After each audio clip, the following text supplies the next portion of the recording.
Alright, hello again, and let's play the fairy song like last time, where we slept with the fairy like slept nothing lured. Because of safety reasons, which is kinda sus, so I think the fairy might have, well, the knight might have like some ulterior motives.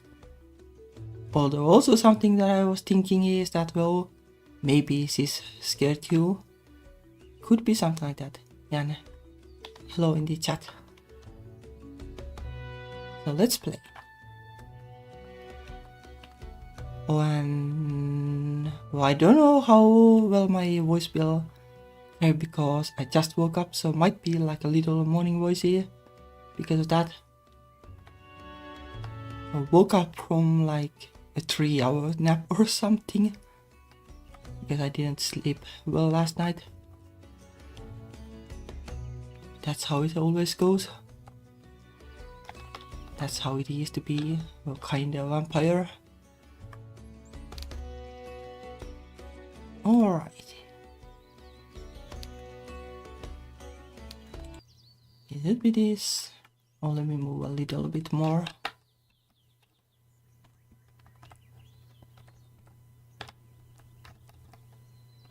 Okay, something like this.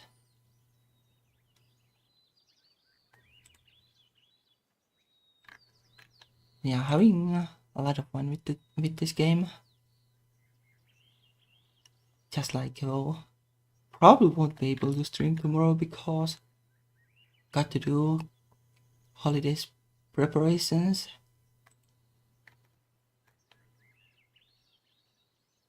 Well, I'm being busy with other things too, like working on the game and side jobs and stuff, so really busy.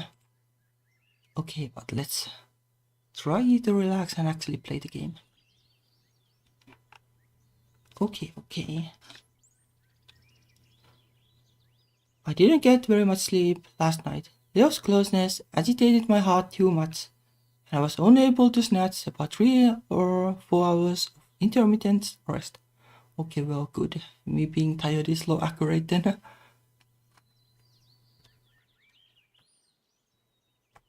I could do a recap stream, I guess. Would be fun. I'll probably have time. Might have to take a break from this game to do it. I kind of want to do it. Well, not that there is too much to recap. Like YouTube has been like no progress at all. In terms of games, yeah. So there is that at least. So maybe I'll do it. Thank you for reminding me. I'll actually write it down. Well, I guess I'll remember. Or I'll write it down on paper.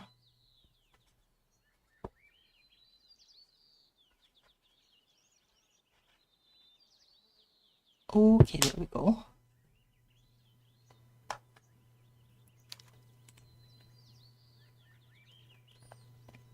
I yawn as I sit at the breakfast table and almost fall face first in the Grand's porridge.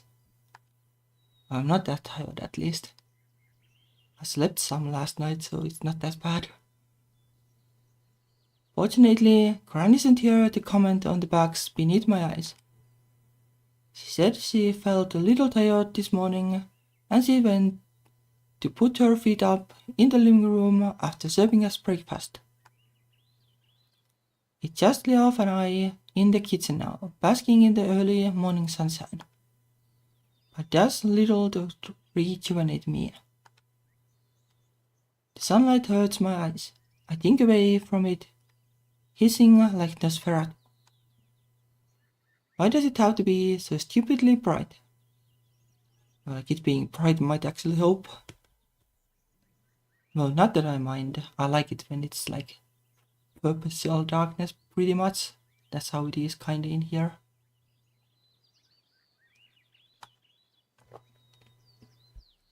Even the chirping of the birds outside is trying my patience. I look at my reflection in my cup of chamomile tea.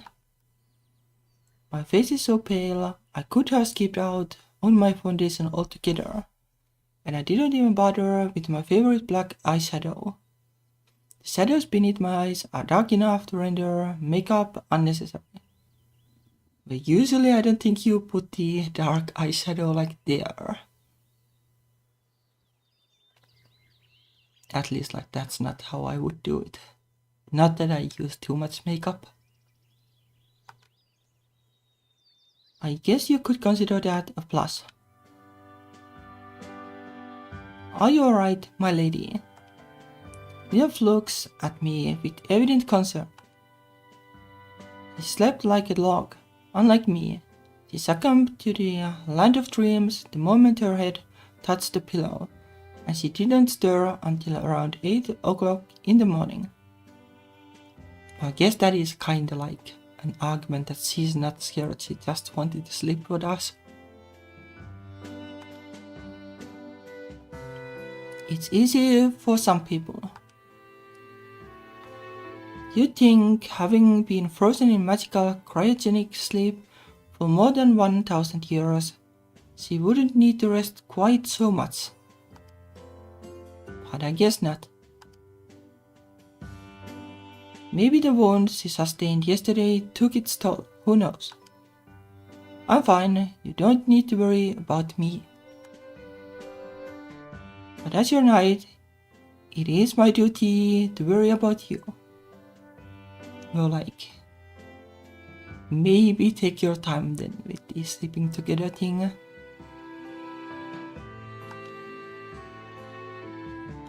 I think you give yourself too many duties. It's because of Leo's rampant desire to protect me that I got so little sleep in the first place.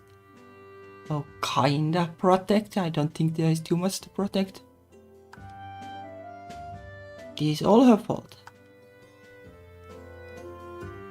Nonsense, I could never worry about you too much. It is no burden, trust me. Maybe it's not a burden for you, but for me. You fuss about me even more than my own mother does. And I wish my mother had been given the opportunity to fuss over me. As she died shortly after I was born, and I never had a chance to know her. Yeah, I guess it is rough, like extra rough, because you didn't have photos or stats in the past.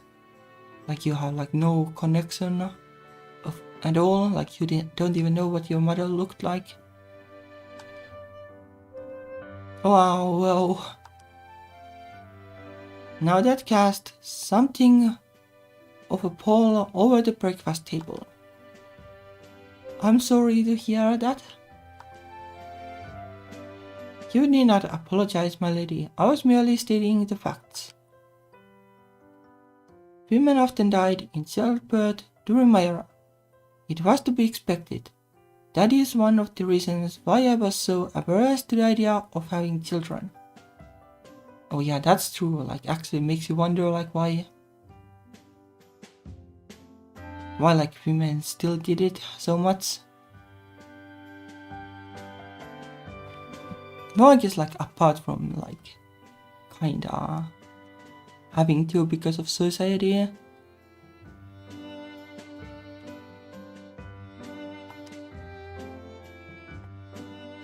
My brother tried to talk me around,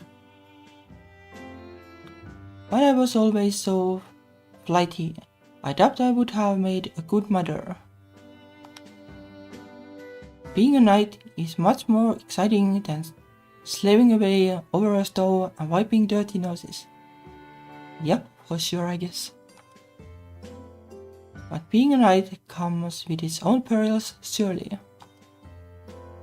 Oh yes, there was a significantly higher risk of being cut down by a sword or shot through the breast with an arrow. But even those deaths would be less grim than bleeding out after a botched pregnancy. Bards never sing of the trials women face whenever they give birth, but they do like to wax poetic about about brave warriors who go off to battle, but I digress. Well, like parts basically like sang nothing about women, I guess, like that's why we know so little. But not that the songs would last anyway. Sadly, like there's kinda like historically there has been a tendency that nothing is remembered of women. Like I remember like a documentary about like the first like movie director actually being a woman, but like at some point the narrative just changed, like, oh, it's this like guy actually who was the first one. And like I don't know why exactly, but I kinda feel that it's because you guys just like to be the first one and like to conveniently forget.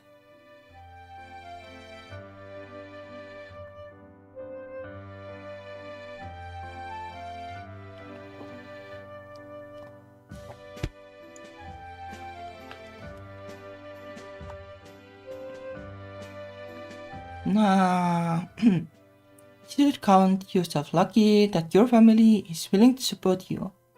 I must admit, I am somewhat jealous. But in lieu of your mother, I must step in and see to it that you are alright. You really don't have to. But I want to. Now, are you feeling alright? You do not have a temperature, do you? Or just like lack of sleep, I guess. Leo shuffles her chair a little closer to mine, its wooden legs screeching against the flagstone floor. He brushes a few strands of my pale hair to one side, then presses the palm of her hand flush against my face. Predictably, I feel my cheeks flush at this close contact. You'd think she'd be a little less handsy since she comes from a different era to my own. But I guess Leo's a medieval girl through and through, not the stuffy Victorian, and it seems her idea of personal space is a little different to my own. Did medieval people even have a concept of personal space? Well, probably they did. But like probably I'd imagine like it was like less like scandal heavy being just around women than in the Victorian era. And women being with women, well, I guess it has been alright ever, like forever.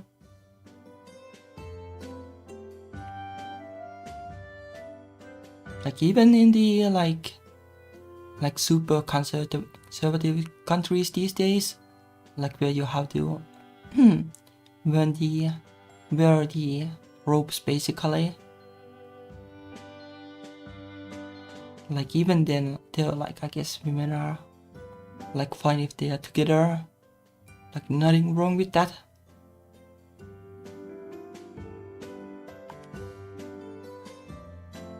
Maybe they didn't have much time to worry about such trifling matters when people had to huddle together for warmth to survive the wicked winters. So I guess that too. Yeah, too in a sense, but I don't think it's like a big factor. You do feel a touch warm. Yeah, the thing is, when I have like tried to do this too, like measure temperature with my hand, like I have like no idea. It's like the most unreliable thing ever. Like kind of feel it is a pointless thing. Like maybe like if you have like super high fever, then you can feel it, but at that point you don't even need to do it, you can just see it. I'm fine, it's fine, really. I back away from Leof in a frenzy, my face burning. Why does being in her company make me feel so perpetually flustered? Yeah, I wonder. She's definitely pretty, that goes without saying, but I have never gone to pieces like this around anybody else before. Maybe it's because of the magic in the air. Sure, magic. Let's just go with that. Are you finished with that, Leo? I gestured to her bowl of porridge and she nods her head. Yes, indeed. It was most delicious. Your grandmother is a talented cook. I'm sure she'd be happy to hear that. You'll have to let her know later. I guess I'll clean this up then. I take our bowls to the sink and Leo trails along behind me like a lost puppy. But you have hardly touched your food, Money. I'm not hungry. Tut, that is no good. You will run out of stamina if you don't eat everything up. Moreover, your grandmother's cooking is so good, it seems a shame to waste it. Then why don't you have the rest if you want it so much? Well, I would not want to eat your food from under your nose, but if you insist. Jeff takes my bowl of half-finished porridge gratefully and all but skips back to the table, bright smile on her face. Thank you very much. You're so predictable. So much for caring about my health. Was this all a ploy so she could eat my leftovers? Probably not. Leof might be a noble knight, but she's something of a glutton. Well, I guess like maybe like in the past, like you kinda had to just eat everything you got because food might be scarce. Like in the past, like actually from what I have heard, like actually like having put some weight, like people thought that you were healthy that way.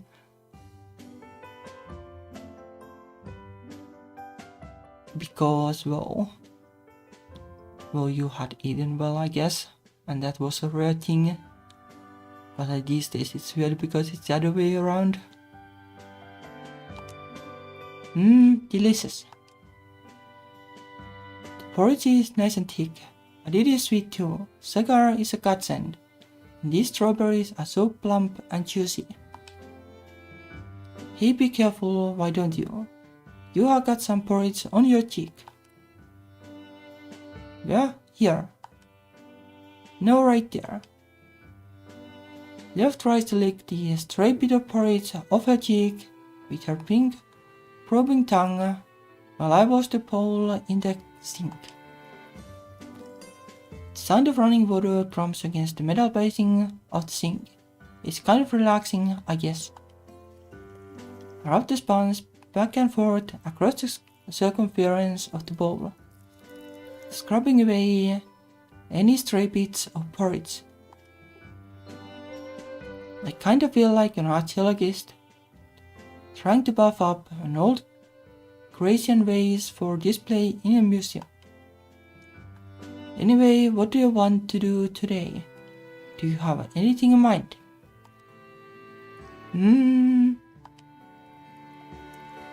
Lev ponders, leaning back in her chair. There's still a bit of porridge stuck to her cheek. I would like to go back into the forest again, but I doubt that would be a wise idea. You look dead on your feet, my dear lady. I doubt you would be up to any vigorous exercise, and I do not want to tire you out needlessly. Moreover, Lev messages her right shoulder with her left arm.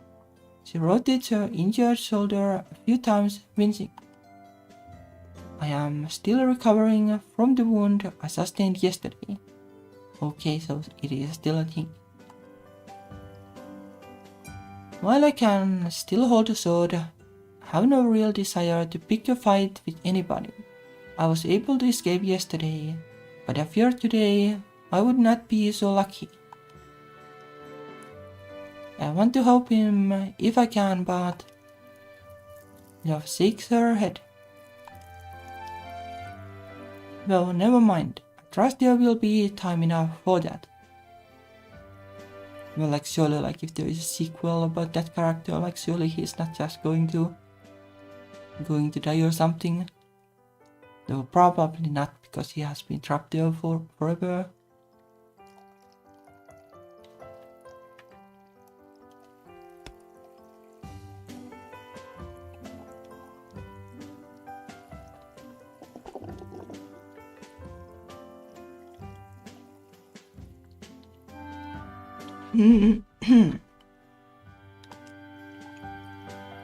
Ma. Love doesn't specify who it is exactly. She wants to help, but the true meaning behind her words is almost immediately obvious. Of course, she's talking about her brother Edmund. We still don't know what strange spell he's under, if he's under a spell at all. And I have no doubt Love wants to help him. Yeah, it is probably the voice that was like, well, talking to us when we went to the forest or something. Would kinda make sense, I guess. I think the main character heard like some voice, like whispering, like during the battle or something, that don't trust anybody, like that kind of thing.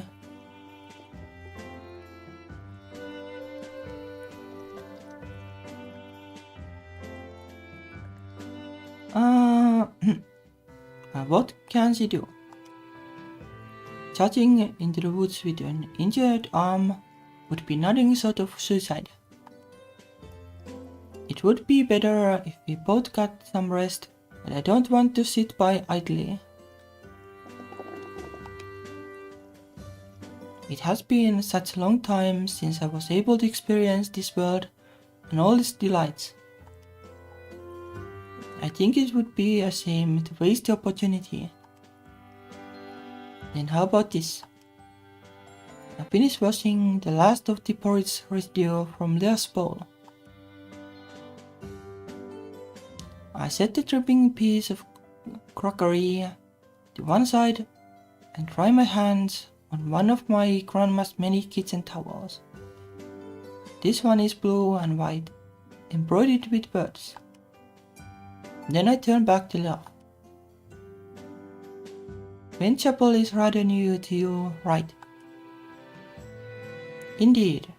Though I have been to this settlement before, it is quite different than it was in my time. And there's probably like nothing left, like I don't think anything really lasts like 1,000 years. Like maybe like a huge castle or something might. Like if people take care of it, but nothing else will. Then why don't I show you around? Like even like 200 years like is a lot for buildings. It's not like there's much to really show, but there's a few fields and a farm, and I guess the church is kind of interesting. I can't promise it will be much fun, but maybe I should look on the bright side. Chapel is still a relatively dull, boring village deep in the middle of nowhere. But at least I'm not on my own. Yeah, well, there is that. Now that's something to be thankful for.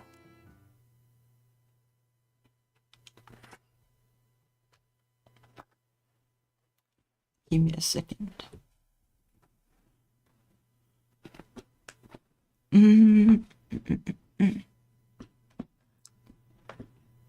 That's better.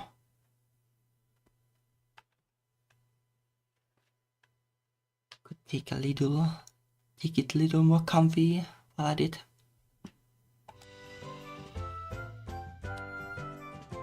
There really is nothing here, huh? I sigh and kick at a loose pebble with the tip of my trainer. No matter how I try, it's hard to put a positive spin on this piddly little village. Everything in Vtuber is small, from the primary school to its narrow streets to the houses themselves. Vtuber's staggering population of 500 give or take, is largely comprised of OAPs, and the houses reflect that. Most of the brick buildings that line the road are single-story bungalows built for elderly couples too ancient to hobble up flights or stairs. Grant's impractically huge house sticks out like a sore thumb. At least it would, if I wasn't buffed from the rest of Vtuber by a sprawling garden and a twisting, turning driveway lined with oak trees. I meander down the street aimlessly, my hands shoved into my pockets. We have passed the setup school about 3 times now.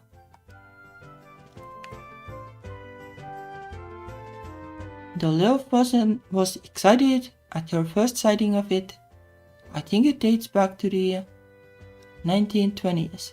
Her initial enthusiasm has worn off. If she is starting to get bored of this village after a day, what does the future hold? The prognosis isn't a positive one. I can tell you that much. Yeah, like Bo. In the end, it's still buildings, I guess. Sorry for dragging you out here. I hope you're not too bored. Oh no, I think this village is very interesting. Leo smiles bravely, but I think she might be putting on an act. Maybe she's afraid too much negativity will hurt my feelings. You can't be honest with me, you know. I don't care one way or the other. I'm not that keen of Vtuber either. I live in Grimsby, which is a town by the sea. There's way more shops and houses and public transport. Even if the stink of fish guts is pretty pervasive around the harbor, particularly during the summer. Well, I guess they haven't still seen a car. If we were back in Grimsby, I could show you some of the museums or the shops. It's not like London, but at least there is some stuff to do there. I bet you'd like that more. Grimsby does sound interesting, but I am rather fond of this village too. It might be small, but it is still bigger than many of the settlements from my own time period. The woman at the corner shop, as you termed it, was very friendly too. I don't know if friendly is the right word for it. She seemed more bemused than anything by her encounter with Love. Not that I can blame her. We stopped by the corner shop a little while back, mostly because, well, I wasn't sure where else to take Love, and I thought maybe a can of Red Bull would wake me up. Leo was intrigued by the selection of snacks on display, particularly the space radars. But she was particularly taken by the coolers in the back of the dingy store filled with frozen fruit pies and tubs of ice cream. I guess like space, like stories probably go like really back in time, because there is like the Chinese myth about rabbits in the moon and stuff. Like surely they have been like different in the 800s or something, like new like popular culture aliens or such most likely. But surely they had imagined like something to be out there. Well, probably. Not that they could even like imagine that the Earth wouldn't be the center of the universe and stuff. But still.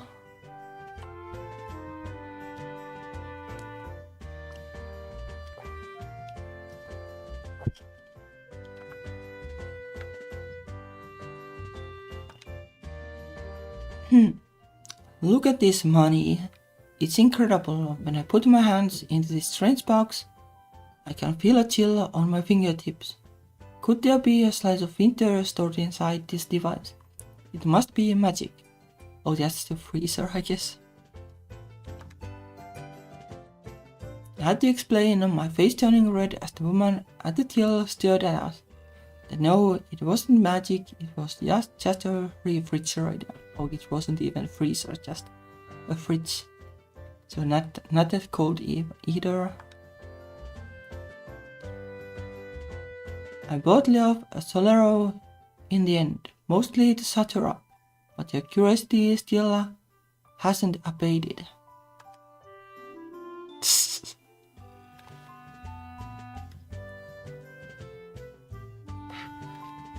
Where is the other keyboard? Okay.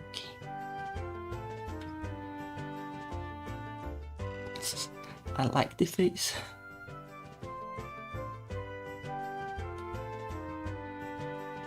This is quite refreshing.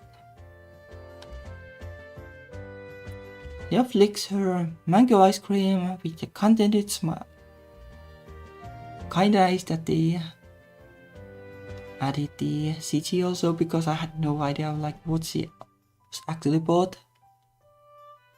Like the brand names and such, like how they are. They go by country, I guess. It's different everywhere. Never have heard that brand here. Like it was Solero or something. Like I don't know. If I had to guess, like it would be like, I don't know, Mexican food or something.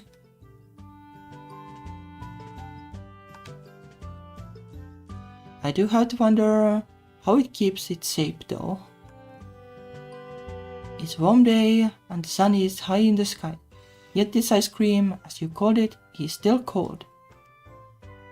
I already told you, it's cause it was stored in a fridge. Yeah, that's what the thing in the shop was that amused you so much.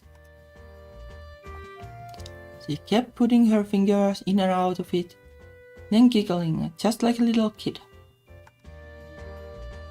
I use them to keep food cold, so it doesn't spoil or go off when it gets hot.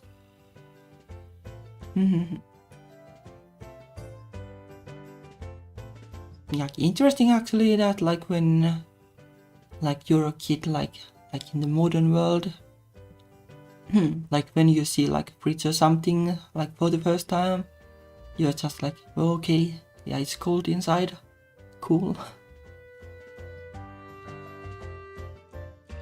I guess like that's how kids work, basically. Like you're given like an explanation or notice something, like you're like, okay, cool.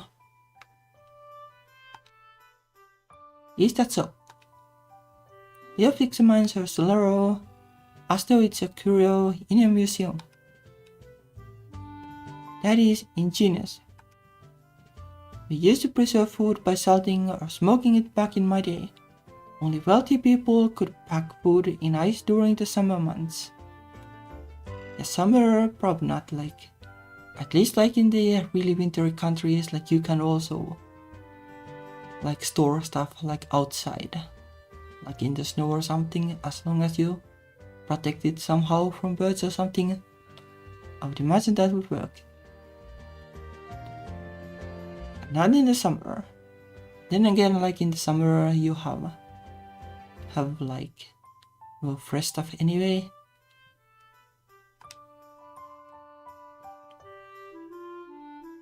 I failed to see any ice in that refrigerator though. How did it keep everything cold?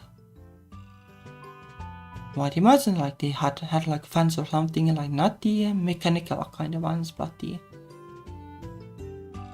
like I don't know, like flapping like a big leaf in front of your face kinda fan.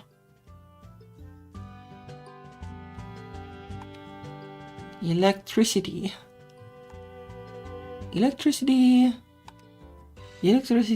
is never mind. I hardly understand how electricity works myself. How am I gonna explain that to love? Well, I do know how it works, but it's like really tough to explain. Like the electrons move in the wires. Well, kinda because of like pressure caused by the voltage.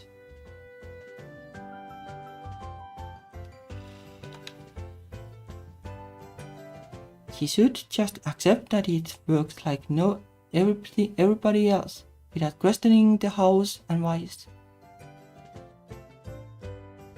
Like when electricity was like new, like the people were like really dubious about it.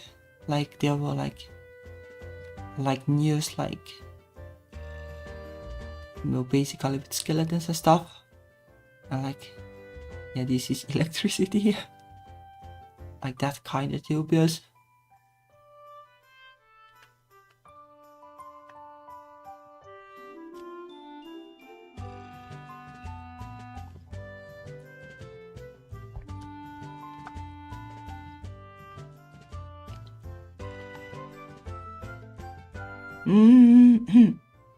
I'm sure if I'd paid more attention in physics class, I'd have a better understanding of the world around me.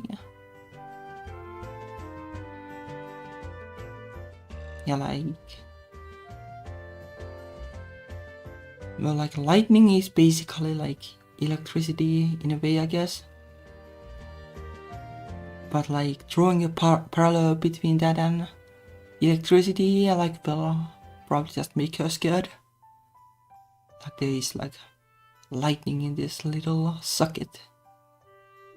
For sure, like it is dangerous, but like it's not as like, I don't know, scary as lightning. I never realized how ignorant I was of all these day-to-day things until I met Leo. I think we have seen all there is to this all there is to see around these parts. There's not much else to go, but we could stop by the church. Oh yes, what a good idea. Leo flicks the last bit of half-melted solar from its wooden stick, then drops it into a nearby dustbin. Okay, she at least like knows how to do that.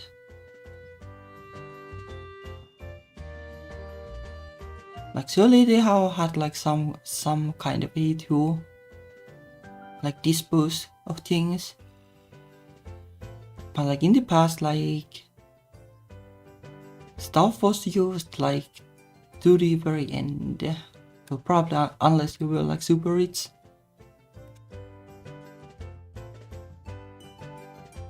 And like when it was like totally done for, then it was discarded, I guess.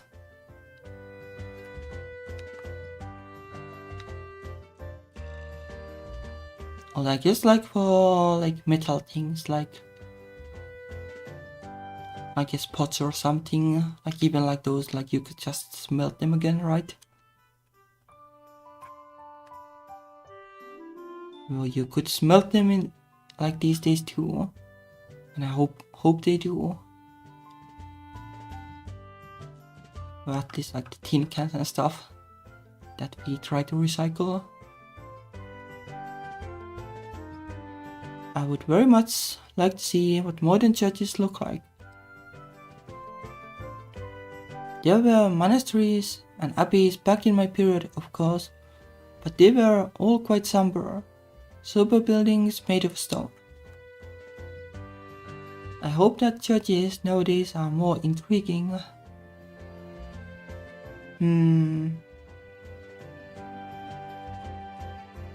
Yeah, like in the yes, like in the very early Middle Age, medieval, I don't know if they even I recall something about them doing the church ceremonies in Latin or something instead of English, and they weren't normal people wouldn't have books or something until really late in the day, because they had to manually made, and that's why monasteries and such were a thing. They would manually copy stuff, I guess.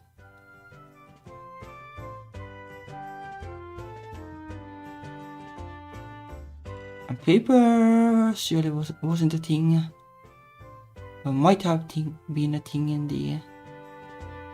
in the East or something. Papyrus was a thing in the Egypt, but probably at the time when Leo was alive, the import of that was already halted and they couldn't really use it.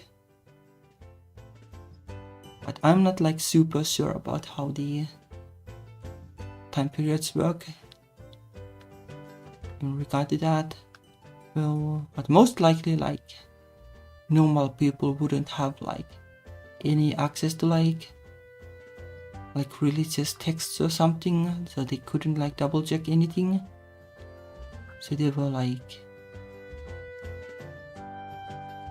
well, basically only the powerful people could have access to them, and also they could probably bend it to them, the interpretation to their own benefit.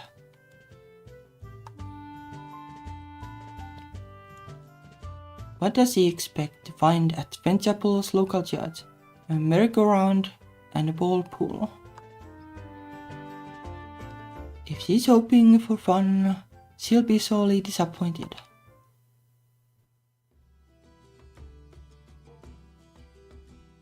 You say the church is this way, my lady. It's down this winding road, past all these trees. Yeah, I guess there is no guarantee that the church is super nearby when it comes to the countryside. You're probably lucky if it's in the same village at all, because most likely at least how Finland's countryside is of any indication of how it goes. Well, the church is just somewhere, well, hopefully close to many villages.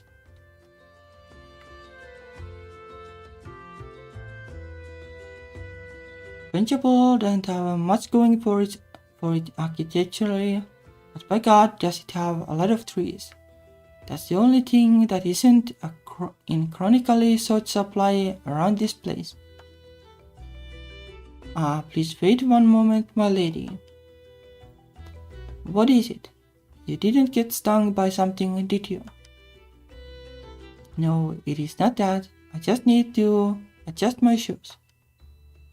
Leo pauses, balancing on one leg, as he struggles to undo the silvery buckle binding her shoe to her foot. Leo's new shoes, like the rest of her new clothes, were pilfered from unletter's old things. Well, like if the shoes actually like aren't broken, like that is good at least. Like, well, shoes are the things that are most likely going to be worn. But then again, like I guess like Aunt Leda, because she was fashion conscious, like she would have had like 10 pairs of shoes or something. Wouldn't surprise me. Or even like I have like a little bit of a shoe collection. Although like, well, I should kind of discard like the broken ones at least. Fortunately, Aunt Leda's old shoes fit her perfectly. There shouldn't be any problems with them. But the shoes do have the slightest sliver of a heel, and Leof keeps stopping to fiddle with them. Are you alright? I am fine. Apologize for being a burden, my lady. I am not accustomed to walking in shoes such as these. Fine though they are, I think I need a bit more practice. Yeah, like well... Yeah, at least like high heels, though they surely aren't like made for this kind of roads. Well, not that they are like practical outside at all to begin with.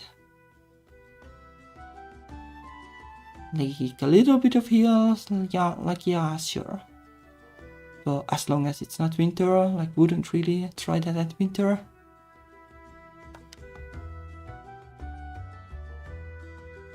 I did not imagine when we first set off that this church would be so far away, or that the path would be so uneven.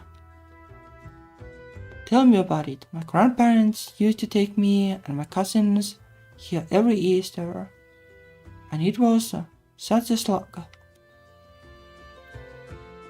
You'd think they'd build the church a little closer to the center of the village. I wonder why it's all the way out here.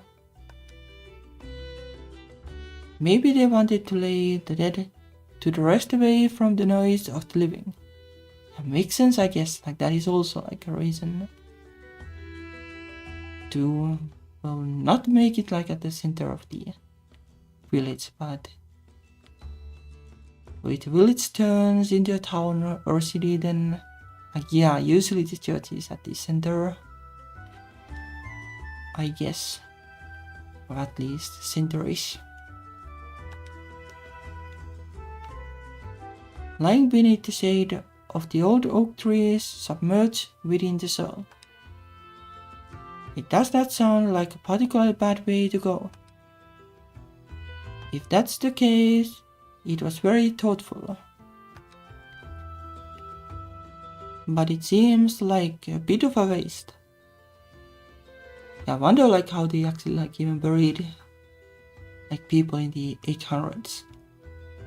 Like I know like in the like ancient history or something, like mostly it was like or they would make like a bonfire or something and torch the bodies, like that kind of thing.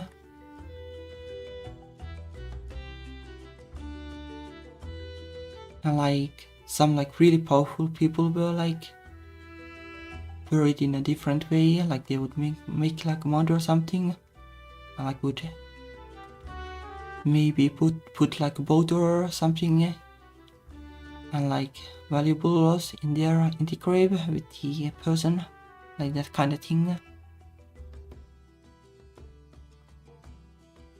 I guess like that was also like when like Vikings were a thing, like I guess that still happened.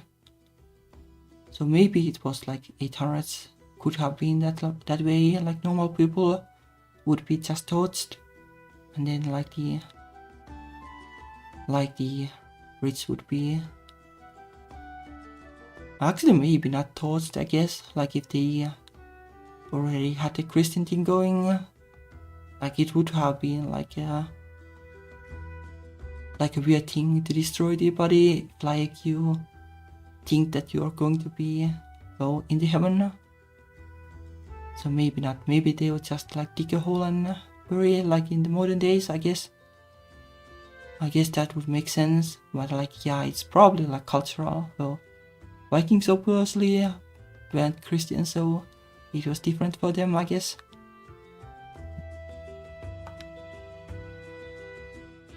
It's not like Ventures and Metropolis. It's not like its citizens would make enough noise to raise the dead. But yeah, like history really intrigues me in a way. You kind of feel like fun to just like go browse the internet and like try to figure out how the 800s works. Though now that I think about it, Ventures Church is more than 700 years old. So many people have been buried around the church's sprawling grounds. There are probably more skeletons in the soil than there are living, breeding people in Ventures proper. If a zombie apocalypse were to occur, Ventures would be overrun in minutes. Adopt the geriatrics in their bungalows would be able to put up much of a fight. Yeah, not like sure what they do the like really old graves. Like I remember seeing like newspaper stories like from the 19th century where like some like lazy grave digger would just like go like, yeah, let's put like another body at the same spot basically, and it would be kind of a scandal. So I guess like they weren't like, at least like then, they wouldn't like disturb the graves. But like I guess like at some point like it would become like abandoned like entirely, like the whole graveyard. Like if people built the church elsewhere or something. But most likely in the 800s there was like plenty of space because no overpopulation or anything. They could just like make the new graveyards without any issue, I guess. Like potentially there could be a lot of graves. But I guess like to an extent, I guess like the graveyards, like they have a limit, like at some point they stop being used and then they are forgotten. Not even so like if they had like stone gravestones or anything, like I guess they might have been just wooden.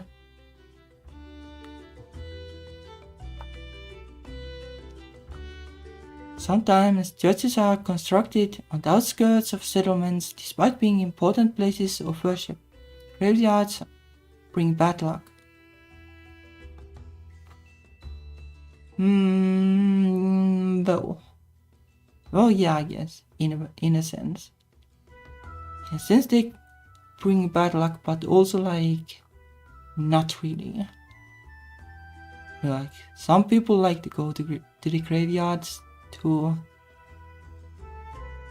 like honor like people, their ancestors or something. There's kinda mixed feelings in that sense. So like you kinda want the graveyard to not be too close but not too far either, I guess. And diseases too. Maybe that's why. Ventures Church, the original one anyway, was constructed only a century or so after the Black Plague decimated Europe. I wonder when that was. I have no idea. I don't remember anymore.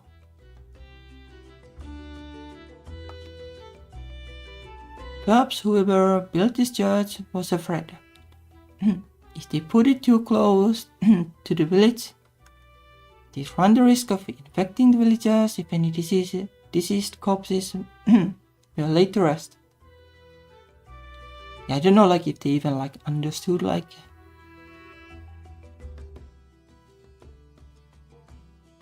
I'm not sure if they thought it would be because of graveyards. I kinda doubt it. I'm not sure. But if the church was like built like 800 years ago, and it was just like after the Black Plague, I guess like 1200, give or take, that kind of year.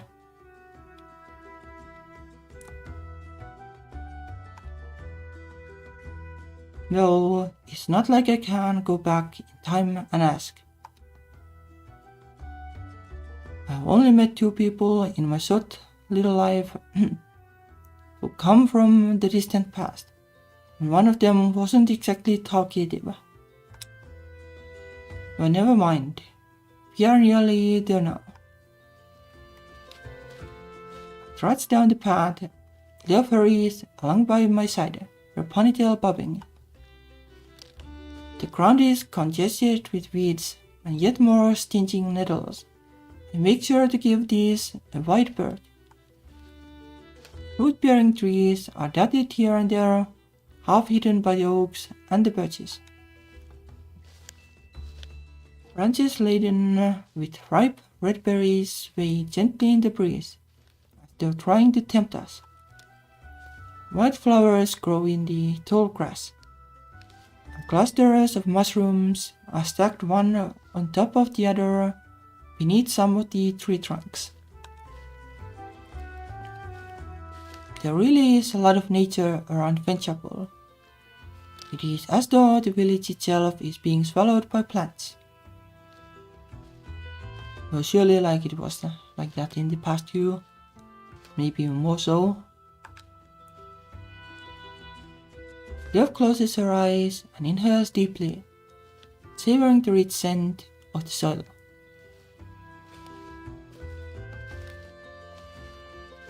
Like my parents like live at the countryside, and like but the forest is basically the backyard. Like that's how it is. But like forests in Finland aren't like super lush or anything, at least not in the north. Like only at the very south like there are lush forests. It's not really the same, but I can kind of imagine it. But if it's basically just pine trees and like blueberries or something, like it's not like that. So it is nature, but it doesn't feel like super wild nature in a way. Like if it's like a thick like forest with a lot of like bushes and with leaves and stuff, then it feels more wild. At least to me. Many years have passed, but it remains as scenic as I remember. She crouches, eyes shining, and reaches out to a damp cluster of mushrooms growing at the base of a tree. I wonder if I could eat these. They do look rather nutritious. Why are you thinking about food at a time like this? You have eaten so much already, and it's only 11 o'clock. You can't be hungry. I'm not famished by any means, but surely a small snack wouldn't hurt. No, like I guess like technically you can eat the mushroom raw, but I wouldn't like recommend it. Like something like a penny bun, like yeah, it might be kind of like tough to eat. Eat like raw. And like mushrooms don't even like really taste like much.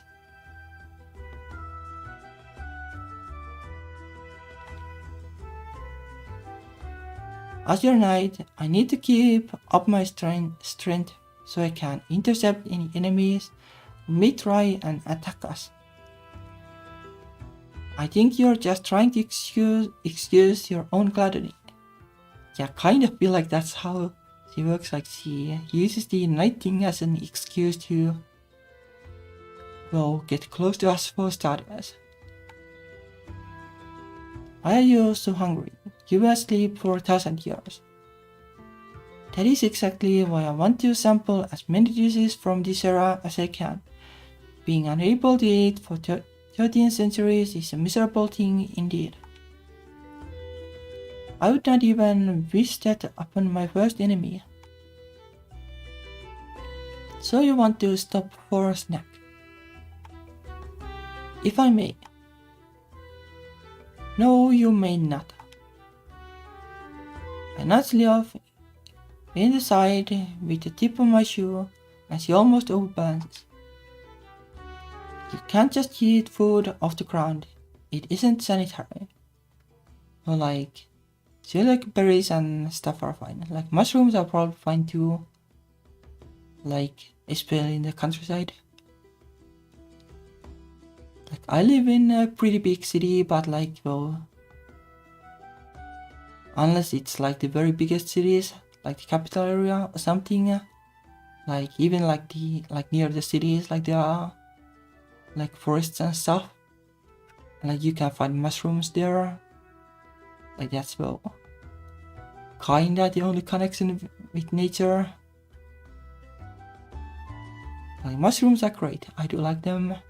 Like we do go like pick mushrooms every now and then, because in Finland like you can just like, well, mushrooms and berries, like unless they are like super close to buildings, they are like fair game, like anybody is allowed to pick them, because there are too many in the country. Like they would just go to waste if nobody would pick them.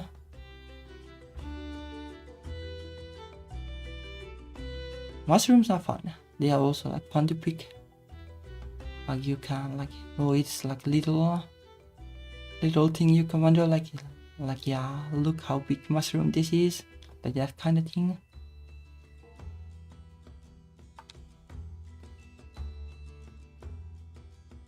But I used to do that all the time when I was younger.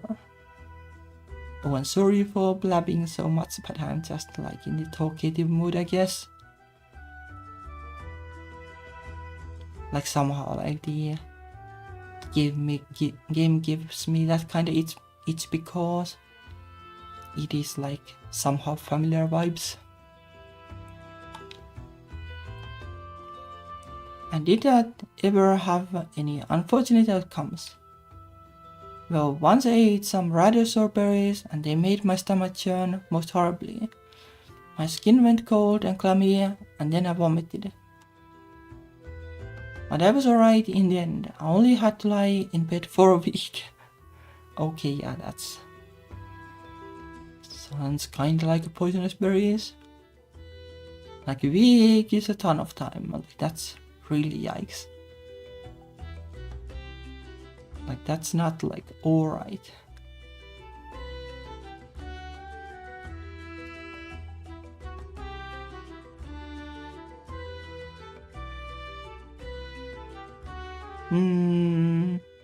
Like there are like some poisonous berries in Finland. But like blueberries and lingonberries and raspberries and stuff like that. Like they are so easy to recognize. Like mostly like you're at the risk if you eat like from a bush or a tree or something. Like pretty much like all the berries that grow like near the ground level, like they are fine. And though there aren't that many, like mushrooms, they are like more difficult. Like there are so many different mushrooms. Well, most of them aren't like poisonous, like, but then there are some, like some are like super poisonous. Yeah, some are like really difficult to make a distinction.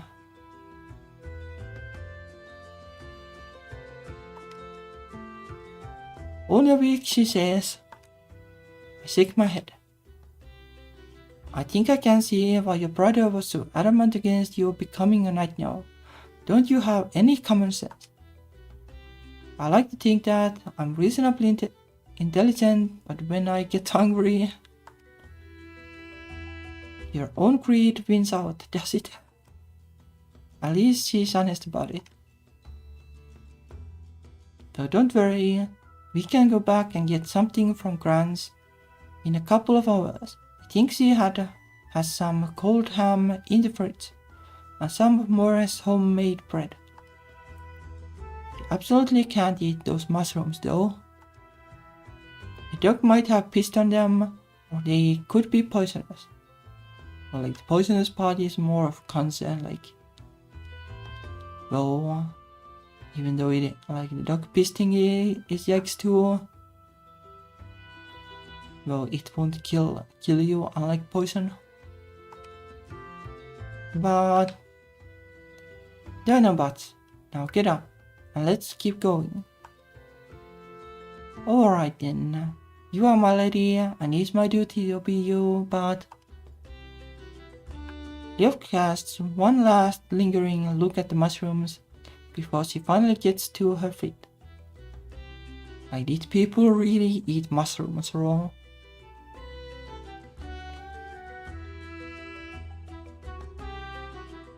Like a kind adapted, like it sounds like, yeah, like very like Stone Age behavior. Oh yeah, the church was also a thing in Heart of the Woods. Now that you mention it. I guess like church is like, well, like given like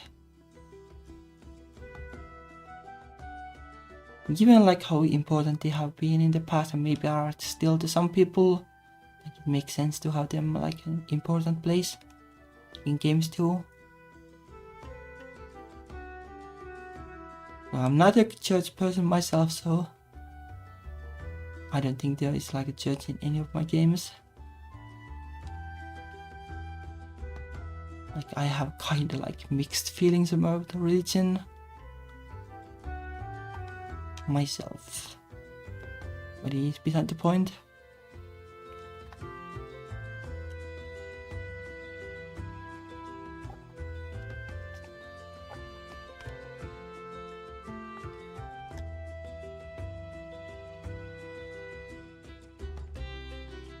Well, now that I think about it, you can like definitely eat a mushroom raw, like in like certain cases, like you can basically like taste the mushroom, but it's like only in certain cases. Like sometimes like there are like two mushrooms that are like look exactly the same, and like neither of them is like poisonous, but one of them tastes like super bad and one of them is fine. And like in that kind of case, when you're sure that none of them will be poisonous, like you can like nibble on the mushroom and see how it tastes. Like I did it once when like one of the options was like that it is a fine mushroom, and the other one was that it is like a super spicy one. It was the super spicy one that I bit, and it was like spicy. Well, you can definitely, I guess, like eat mushroom raw, I guess. Still, I wouldn't recommend it. It's kind of a waste.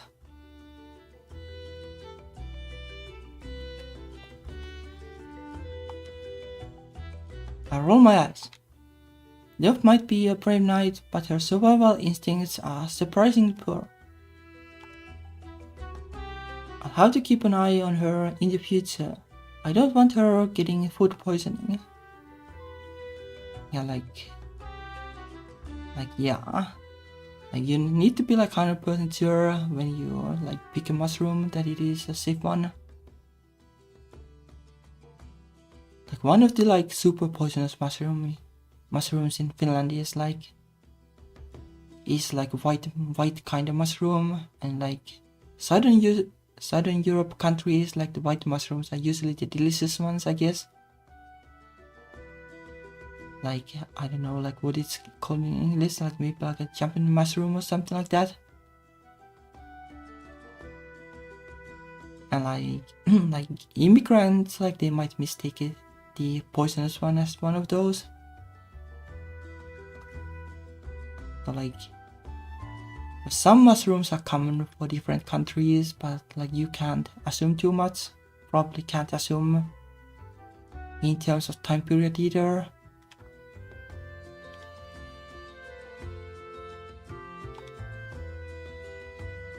Have enough things to worry about already. Most of them live related.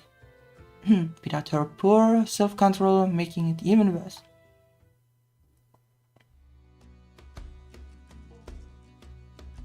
So this is the church you spoke of. How strange. I had hoped the church might be a bit more exciting. Modern, I suppose. But it does not look so very dissimilar from the churches in my days. I guess like in terms of churches, like you kinda don't want them to look too modern, I guess. Like you want like some level of like feeling of it being like a fantastical thing or something. Like some fantasy in it. If it's just like a regular old building, then it's probably not like too exciting. Oh, hello there in the chat.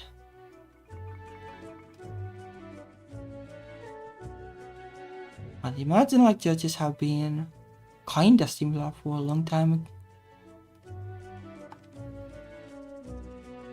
It is bigger, yes, and the stone carvings on the exterior are grander than anything I am accustomed to. A master stonemason must have been commissioned to work on this edifice. Yet, I suppose no matter how much time passes, some things simply do not change.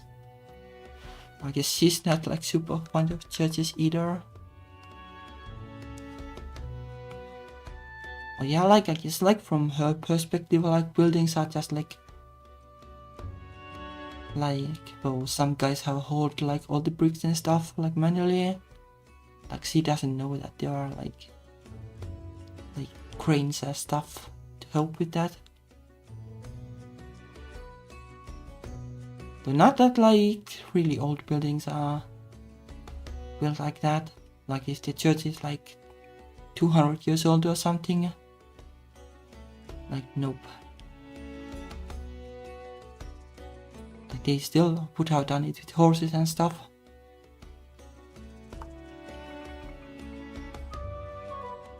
The church is oh, let me drink.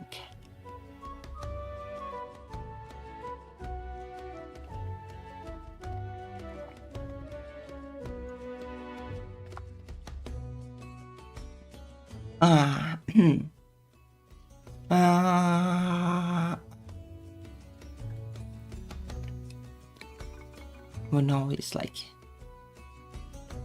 kinda the having awakened like just before the stream is showing, I guess. Like usually it gets better after a while. I don't know like how the like let's say like the sportscasters or something like talk for so long, so intensely. My like throat just isn't made for that, I guess. Or like maybe it helps like if you like actually put more energy into the voice, but I'm not used to that either. Well, let's try, I guess.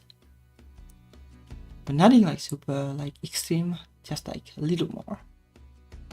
The church is sequestered away in a small grove surrounded by trees. The gentle summer breeze ruffles the grass at our feet and the leaves on the trees so they shiver.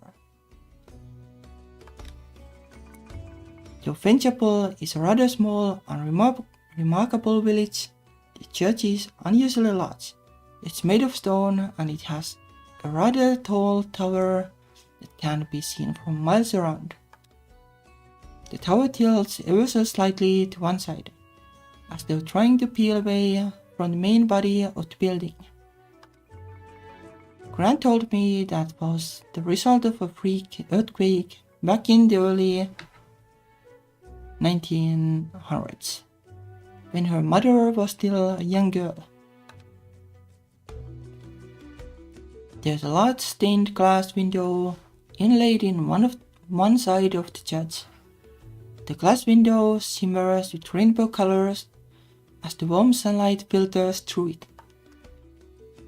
I think the window was added a few centuries after this church was initially built. It looks a little out of place, but it's no less beautiful.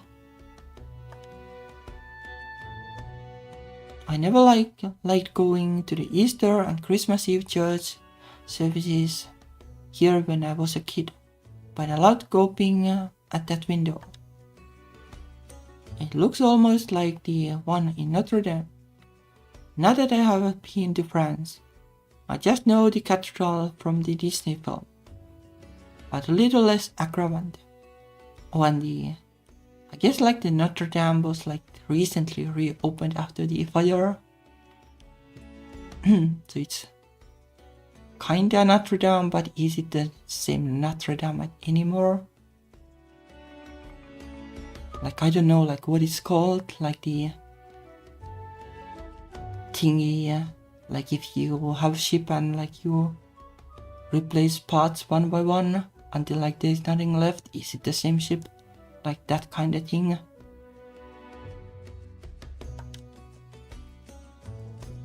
The church is decorated with stone carvings of gargoyles, their faces half worn away thanks to the passing of time.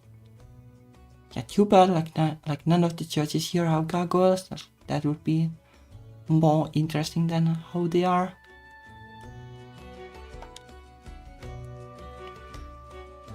I have to crane my neck to look at all of them, and the harsh sunlight gets in my eyes, but I can make out a few details here and there. Some of the gargoyles have curved horns, just like rams, while others have sharp teeth and claws, like dragons.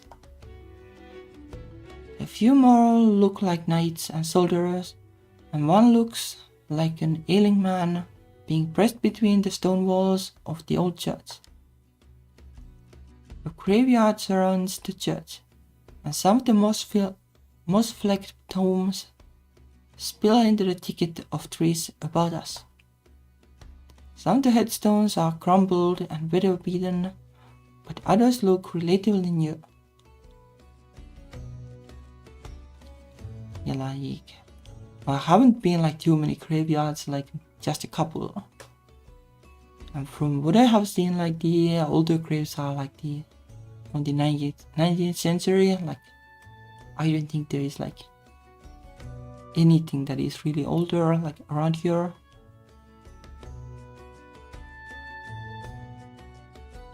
Like not sure like if they would like maybe they would preserve like the grave of some historical figure. They are probably like different graveyards anyway. But let's say like like 200 years or something pass. Like surely they would preserve like a grave for like I don't know Elvis or something. If like Elvis even has a grave.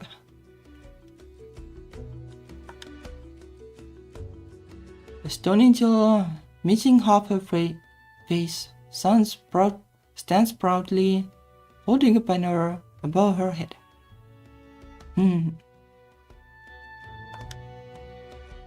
It looks like she's guarding a particularly fancy group of headstones that have been laid flat against the ground, surrounded by steel railings to dissuade vandals. A few other headstones are shaped like crosses, while others look like opened books. Most of the headstones, of course, are fairly standard. They jut vertically from the ground like most studied teeth. I examine a few of the names of the headstones nearest to me. Dinah Pruitt died before her time. Clovis Howard, aged 63, and Florence Howard, aged 85, wife of the above. Molly Weston, she shall be missed. Miriam Spicer, now in the arms of God. Timothy Reynolds, only 3 years old. Alistair McDougall, and his faithful wife Catherine.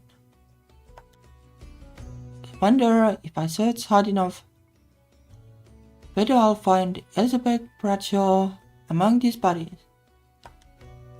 She must have lived in Penchapel at one point in her life, but maybe she found this too small village stifling, even by the 19th century standards. I wouldn't blame her if she decided to move away. Who knows where her body lies now? Her old bones could be resting anywhere in England, or even further afield, in France or Italy or America. I suppress a small shiver. Graveyards always make me feel gloomy. Oh, they kinda do, I guess.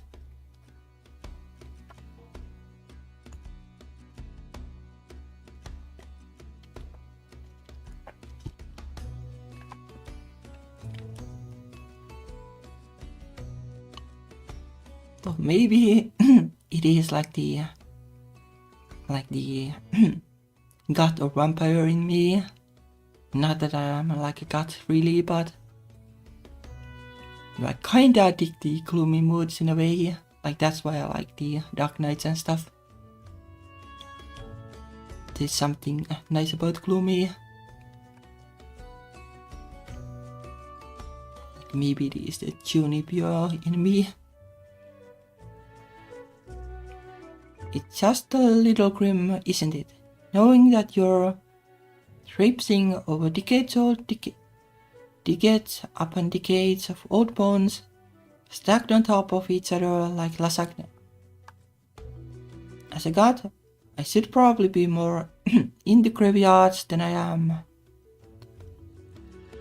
But I don't see the appeal. They just make me feel kinda down. It's interesting, I suppose. Wondering what sort of lives the likes of Clovis Howard. Now there's a name. Florence Howard, wife of the above, led when they were still alive and kicking. Now from what I understand, like the 19th century, wasn't like super exciting in terms of like family life or such, or even work life. My work life, it was kind of like slave off like 12 or 16-hour days or something for the majority of people, I guess. But the countryside was probably like a little different. But probably still a lot of work. But like farming and stuff. Well, they didn't have tractors or anything, so maybe it was even more work still. So yeah, work, and then maybe chill a little bit. Well, sleep mostly, I guess. Sleep and work. Kinda like modern days, I guess.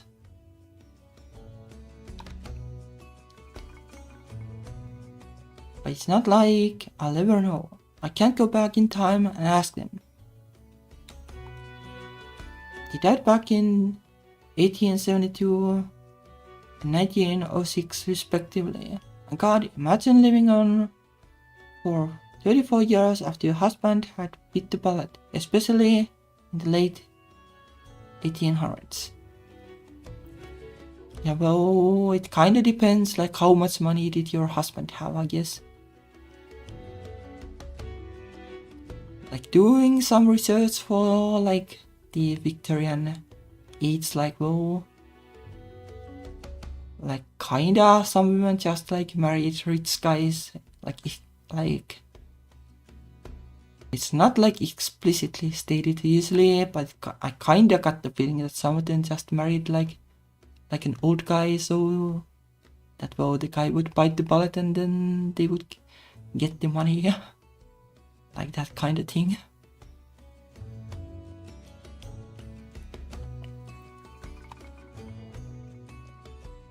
What sort of miserable existence did the bereaving widowed Florence have? Her life can't have been a walk in the park. Not that I know, of course. I'm just guessing, because what else can I do? Maybe Clovis was a compulsive gambler and an alcoholic, though he doesn't sound like so, with a la-di-da name like that. Perhaps his wife was glad to be shut of him, and after he died, she was finally afforded the freedom she never had in life.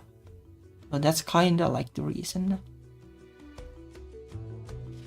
Like in the, at least like in the late 19th century, but probably the early two, like the limiting factor for women was like whether you could like afford to live without a guy. Like if you could, then like nothing would really stop you from doing it.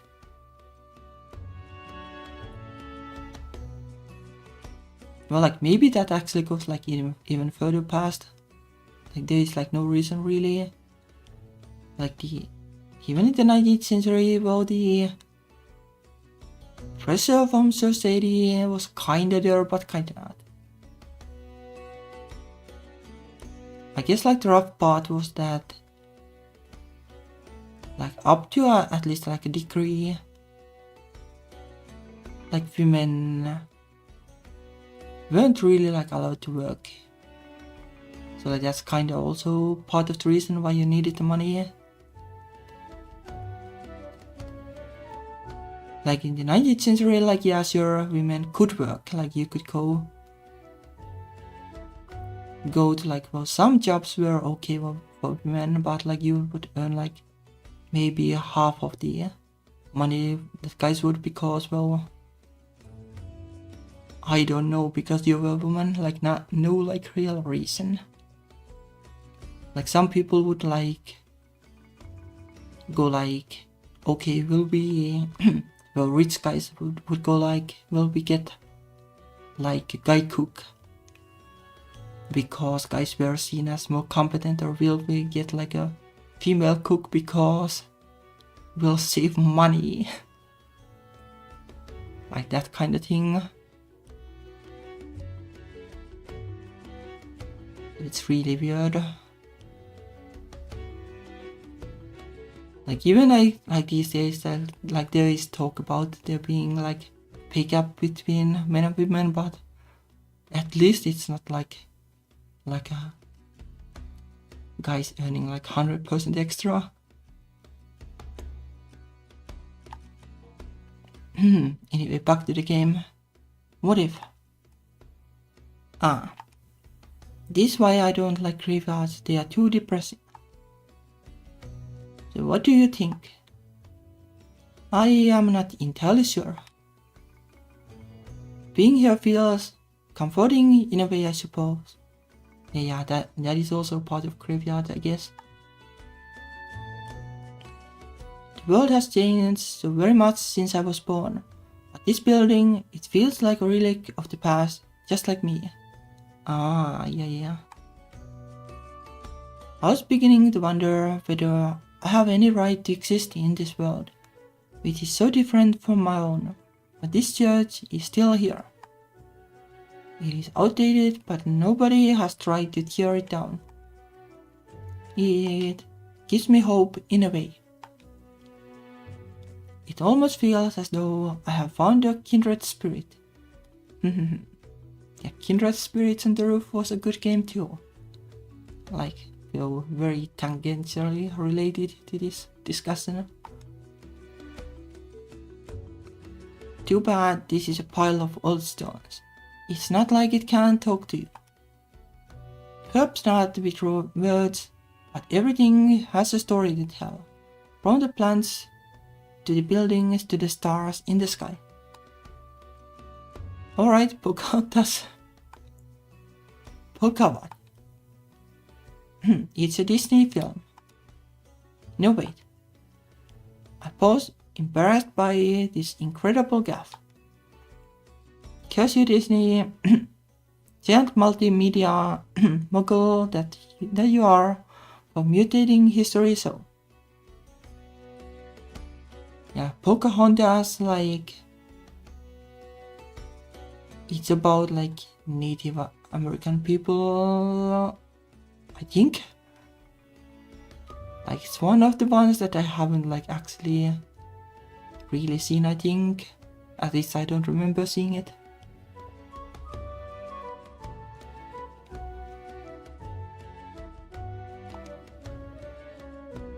Pocahontas was a real person, I'm sure, I think. I don't know when she lived, but she was a Native American who ended up in England. Liv is looking at me with blank, uncomprehending eyes. Well, like, America wasn't still known in Liv's time, so yeah. I bet this story is all white noise to her. Back in her day, the world was a lot smaller, and much of it was unexplored. Yeah, like, you would have like stories about the like Spice Road or whatever, and like the like eastern countries. I guess like China and India were like well known.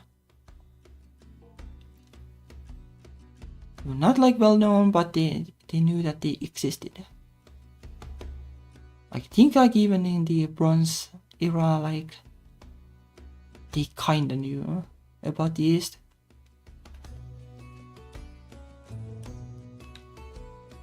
But like, well, it would take forever to go there.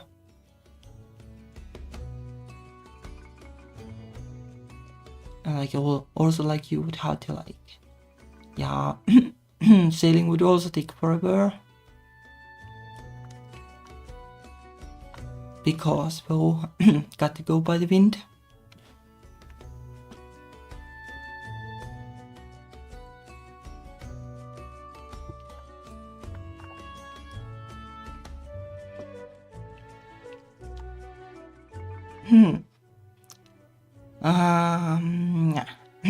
She might have a passing familiarity with France, Spain and Germany, but I doubt she knows what or where America is. I'll have to show her a map later. I'm pretty sure it wasn't a thing. Well, I'm like entirely sure I didn't know. Like, I don't remember like the exact century, but I guess like 1500s or 1600s or something like that. I don't remember.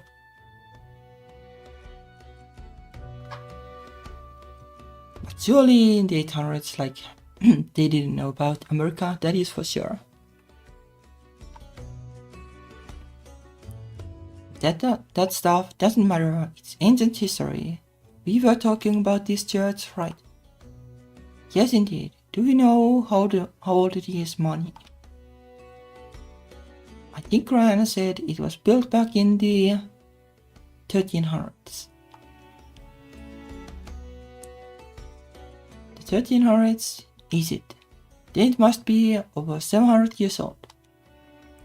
It is quite amazing that it still stands to this day. Yeah, it doesn't look like that though. Or like maybe they have renovated it. I'm sure it's been renovated a bunch over the years. I don't know how much of the original church is still left. That stained glass window is a new addition, and I think the tower is too. But why are you acting so impressed? You're even older than this building. I know, I suppose I am being silly. We'll talk about age gap, by the way.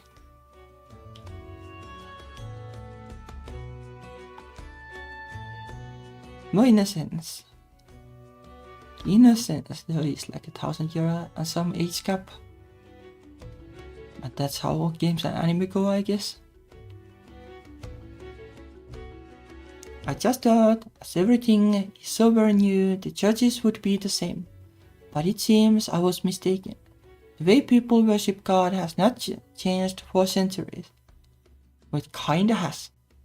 Kinda has though.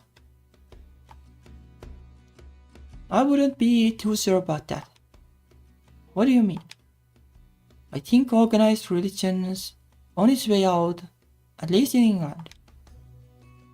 This old church used to hold services every day, or so Gran said, and a dedicated priest lived here around the year.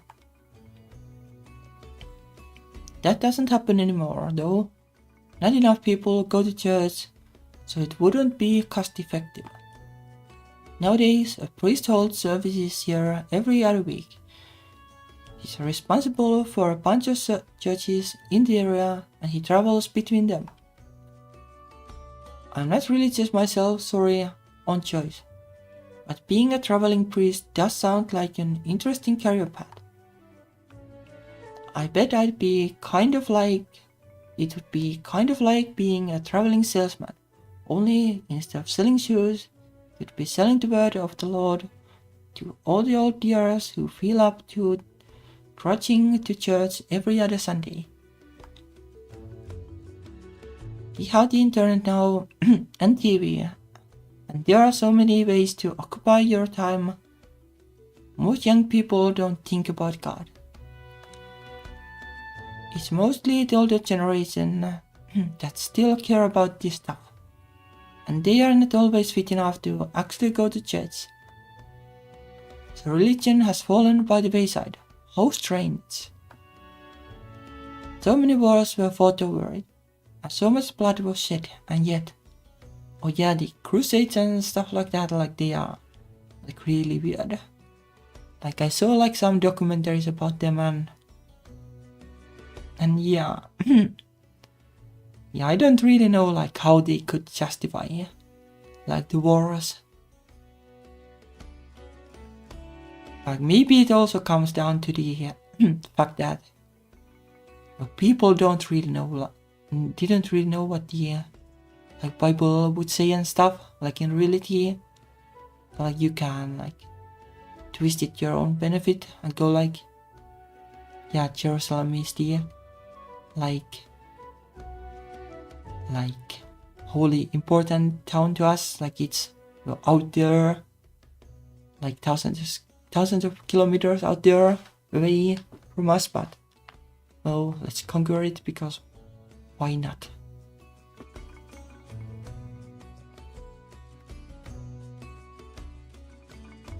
And like it was like something along the lines of like, like some kinda important people would go and like try to recruit like more people to the crusade, basically. But it was kind of a mess. But I don't remember like too well, but yeah. A lot of blood was shed for sure, and it was kinda for nothing. Kinda against the Bible too. Like the Bible is like don't murder or kill or whatever. But sure, why? Whatever, who cares? It seems.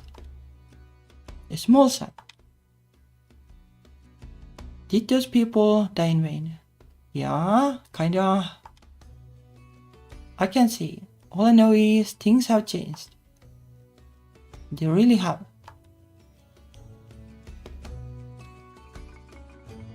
And the other crusades, like I don't know if they came before or after 800s. So I guess like there have been wars before that too. Like kinda still boils down to religion in a way. But though the majority no longer revere God as they once did, this building still stands. I'm sure the past will never be forgotten. Not when buildings like this still stand. Well, kinda bad news, but a lot of about the past has been forgotten. Like only the important people are remembered. So rich and powerful ones, I guess.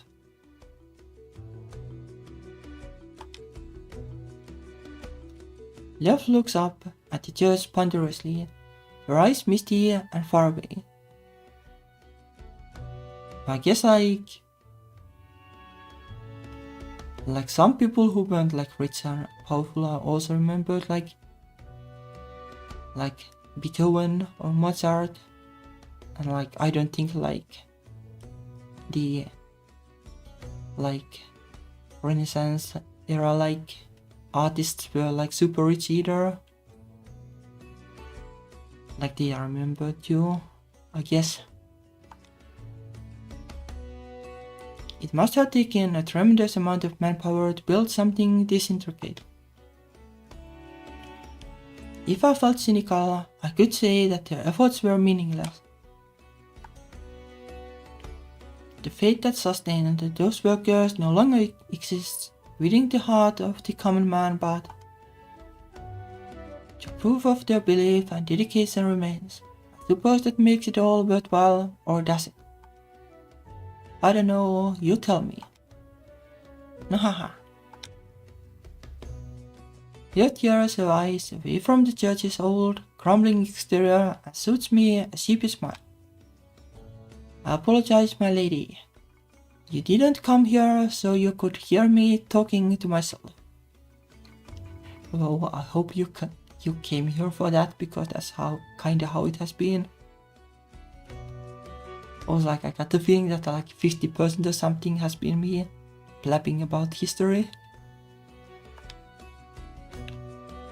I doubt my thoughts are worth listening to. I was born to fight, not to think. No, it's fine. I don't mind. Truly, yeah, listening to you talk, it's interesting. More interesting than the delights of Chapel has to offer at any rate. I never really thought about this church like that before. To me, it was just an old, draughty building. I hated being dragged here by my grandparents when I was a kid. I always complained I must have been a nightmare to deal with. I never thought about the people who built this place, or what it meant to them. It didn't cross my mind. Maybe I was being self-centered. Yeah, well, but those people are dead. To be blunt about it. Like those who originally built it, at least, renovations aside.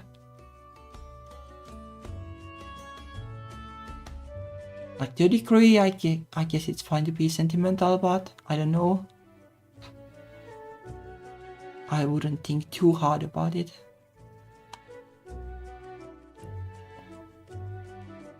You are not self-centered, my lady. That is perfectly natural. You were born in the current century, so of course you would think of the present. Why should you waste your time worrying about the fates of those who died centuries before you were born? You belong to this world, unlike me. That means you have the luxury of thinking about the future. I meanwhile have been left behind. Yeah. I frown. Maybe bringing her here was a mistake.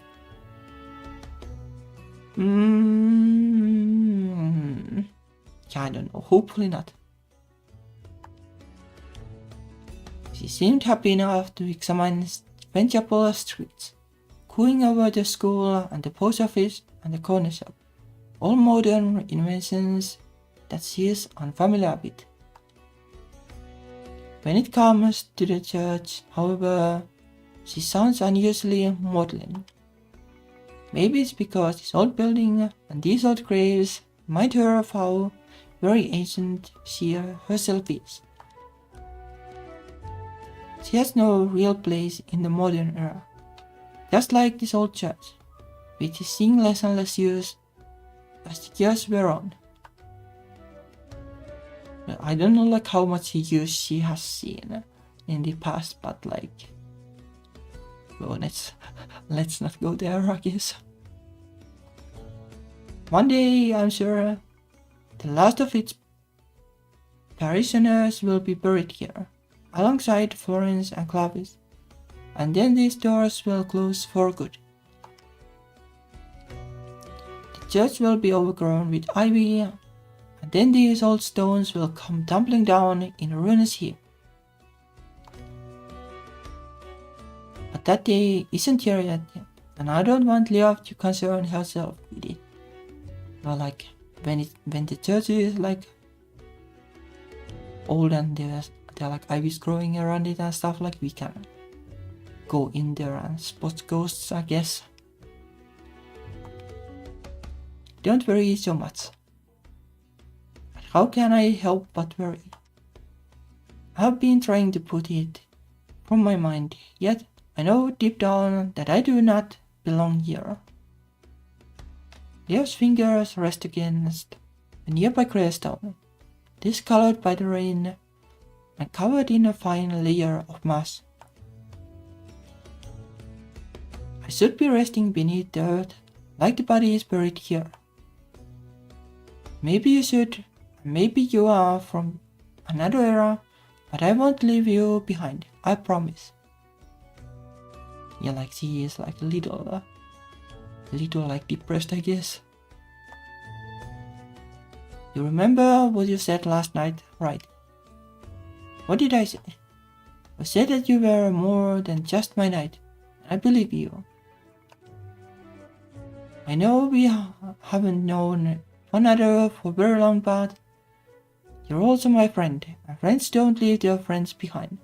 At least I don't. Not when I have had so few people I could call a friend in my time. I have no idea what I'll do with Leof when my parents come to pick me up, but I'll try and figure something out. I had known her for less than a day, but I do care about her. She saved my life back in the forest, and I would like to help her in return. I don't want her to be lonely. That's the worst fate anybody can suffer, even more so than being buried 9 feet deep beneath the earth like Clavis' heart.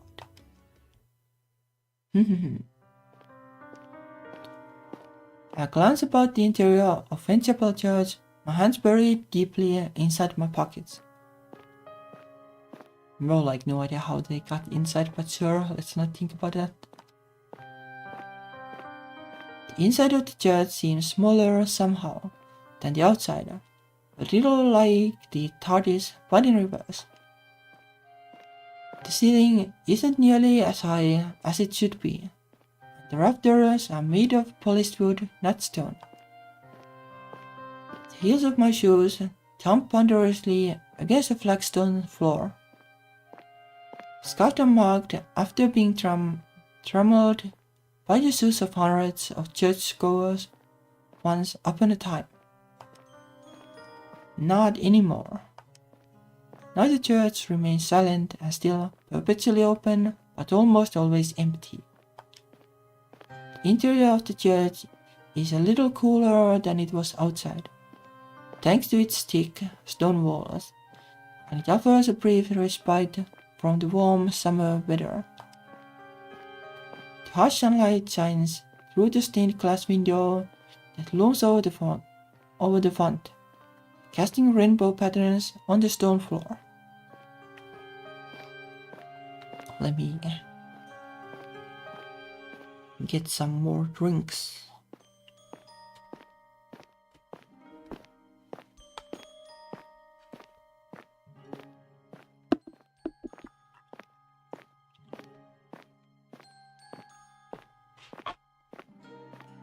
How this weird like,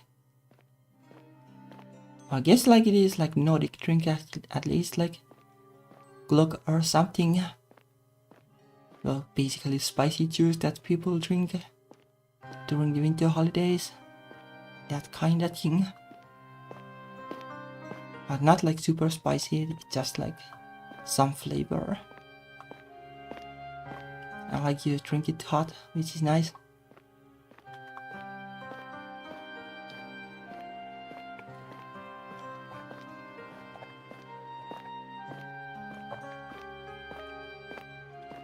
But not that it is hot anymore though.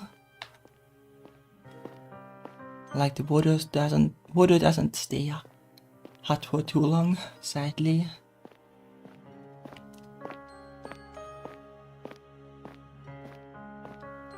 Well, I trail my fingers across the top of one of the old pews, sighing. This place brings back some pretty miserable memories. Oh yeah, by the way, like, well, is like this, like, reading style fine? Like putting like a little more energy into it? I would assume it is. Like maybe I have been like a little sloppy in the past, but that's kind of how I naturally speak. But yeah, I guess like a lot of YouTubers, they basically just like yell or low key yell into the microphone. Just sound like excited. But like though I'm normal, like pretty low energy, that's how it goes. But maybe I should like try to learn to put more energy in this speaking. Also, I kinda think like maybe I should like try to practice like English a little more again. Yeah, I don't like the yelling either.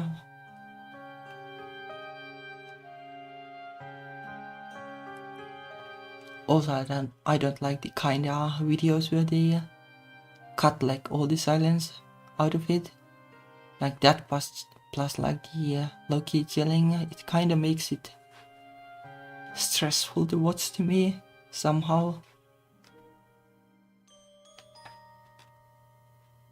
Well, like I guess it's mostly me, like given how well those videos do. I guess like most people, well, they want the dopamine or whatever from their being action all the time.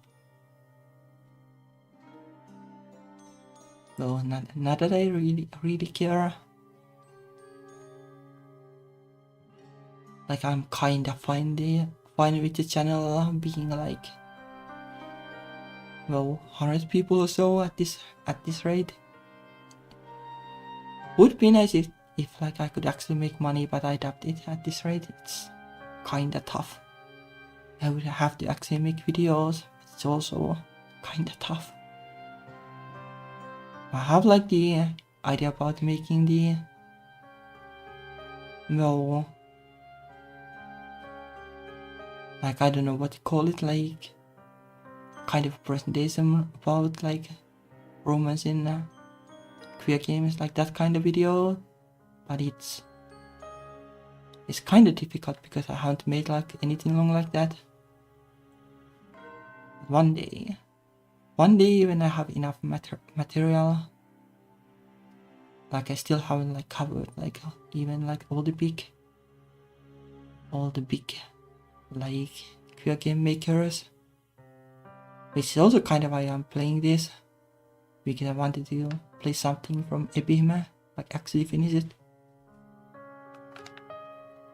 And this is a good game, so I'm glad.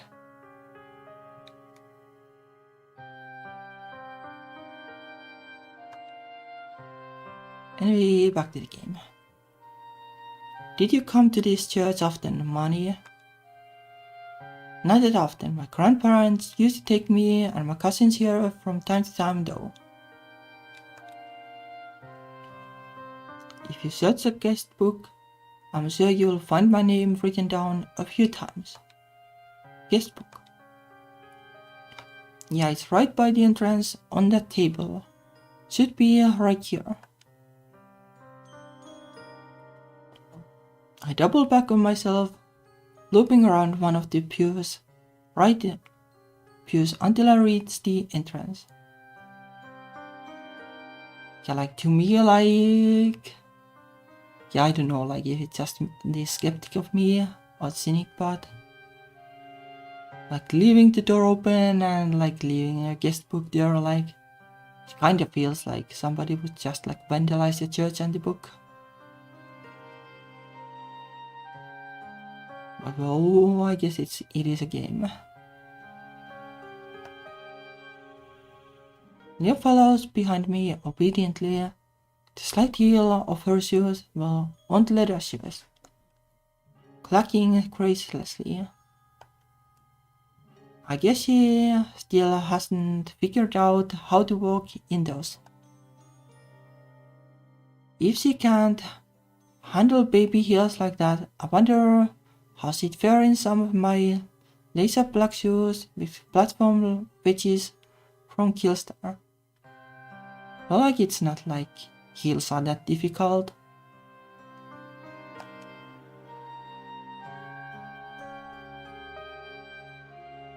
Like it is like pretty simple, like how you need to walk in the end. Like one YouTube video and I'm sure you're fine, you'll be fine. Now that might be funny to watch. You see, I paused by the low, rickety table set up by the entrance. A few pamphlets about finding God, but where did he go in the first place? I was stacking up on the table alongside an old leather-bound book that's seen better days. I peeled the book open carefully, so as not to damage any of the delicate pages while Leo looks over my shoulder. The lined pages in the book are yellowed from age, decorated with reams upon reams of cursive handwriting in blue, black, and even red biro. I glanced through the names, addresses, and dates with a cursory eye. Luke Hamilton, an unwilling prisoner, 16/08/86. I wonder if there's a story behind that. The Lauter family, Floss Lane, Fenchapel, 12/06/94. Locals then. Maybe they know crime. Maria Hubbard, a descendant of Clovis and Florence, perhaps. Millers and Fenchapel, 24/12/98. Seven and Yuri Lennox. That will be my aunt and uncle. I wonder if this is from the wedding. George Muir's Care Store, 18/06/01. Emily Hargreaves and Peter Farmer, Ingleby Road, Messingham. Chris Day came a long way, I wonder why. 24/12/05. Some of the names are like tricky to pronounce. Here it is. I point my index finger at one of the pages, then step back to Lev. Step back so Lev can get a better look. They are written in very large, messy letters, which wobble precariously up and down are the words: Money Lennox, Rent Crescent, Grimsby, 21/04/207. Oh my, that's you. That's right, it's from 207, so I would have been 6. That explains my awful handwriting and why I misspelled Ren and Grimspy. Remarkable enough though, I did manage to get Crescent right. It's funny how that works. Like 6, well, you're lucky if you can write.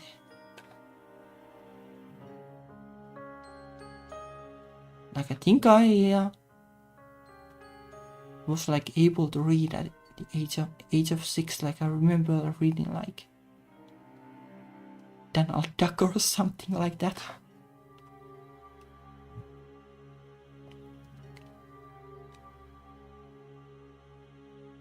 Beneath my name, which is messy and blooded with ink, I can see a few other familiar names and addresses recorded for posterity in this old book. Ruby Kirkland, Kendall Road, Immingham, so on.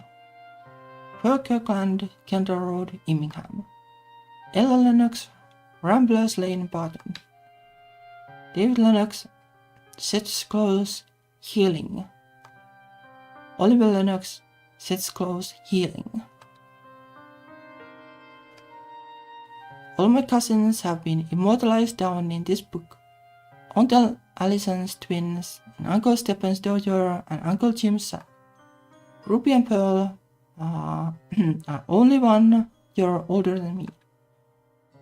Ella is a couple of years younger, but her handwriting looks suspiciously neat for a 3-year-old. Uncle Stephen must have written her name for her. Yeah, probably. Like, I don't think you can write when you're 3. You wouldn't have to be like a genius child and a half. Or child prodigy or something is the fancy word, I guess. David, meanwhile, is 6 years my senior, Oliver only 3. His names and dates must have been written down during an Easter service, with the whole Lennox family in attendance, grandparents and aunts and uncles and cousins. The only name missing on this extensive list of Lennoxes is Aunt Leda. I wonder what she was getting up to on the 21st of April 207. Maybe she was attending a seance or reading a client's poem, making a papier mache bust of the deceased Princess Diana. Oh yeah, that was a thing. I don't remember the year, but yeah, that was a thing. I do remember it. You never can tell with Aunt Leda. She really is full of surprises. A lot of names are written in this book. Are these your family, Mani?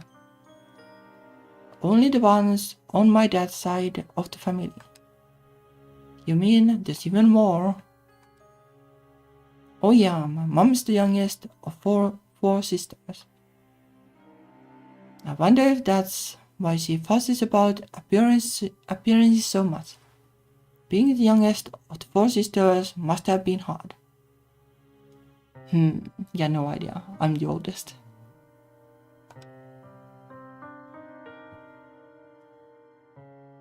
Like, maybe it's pressure, like, especially because, like, I was dutiful and good at school and stuff.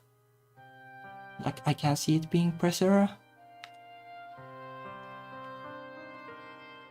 Then again, like, if the oldest, like, child is, like, really, like, sloppy and wild and stuff, like, maybe it's not then, like, too much pressure. Like, you can go, like, hey, like, she is, like, older than me, and she's, like, total mess, so, like, you may cut me some slack.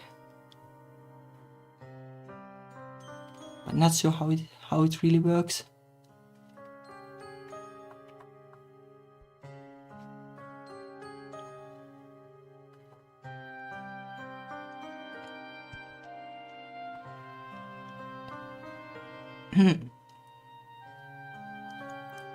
Yeah, like maybe I'm just weird, but I kinda like playing the game like this, like thinking about random things. Like it's a different way to play the game, but it's, I don't know, like makes the like events feel like a little more tangible. Also, it is like dog slow, so it will take forever if I keep doing it at this pace. Nah, I bet Aunt Joyce and Aunt Caroline were always making snippy remarks about her hair, or her skin, or her clothes. They seem like the type. It didn't help that Mom's mom, Grandma Alice, died so young, effectively leaving my mom at the mercy of her mostly absent father and her vicious older sisters. I have a whole load of cousins on my mom's side too, but most of them are a lot older than me. I used to hang out with my dad's side of the family more when I was young, because Ruby and Pearl and Ella are so close to me in age. My parents figured it would be nice if I had some girlfriends to play with. Not girlfriends as in friends.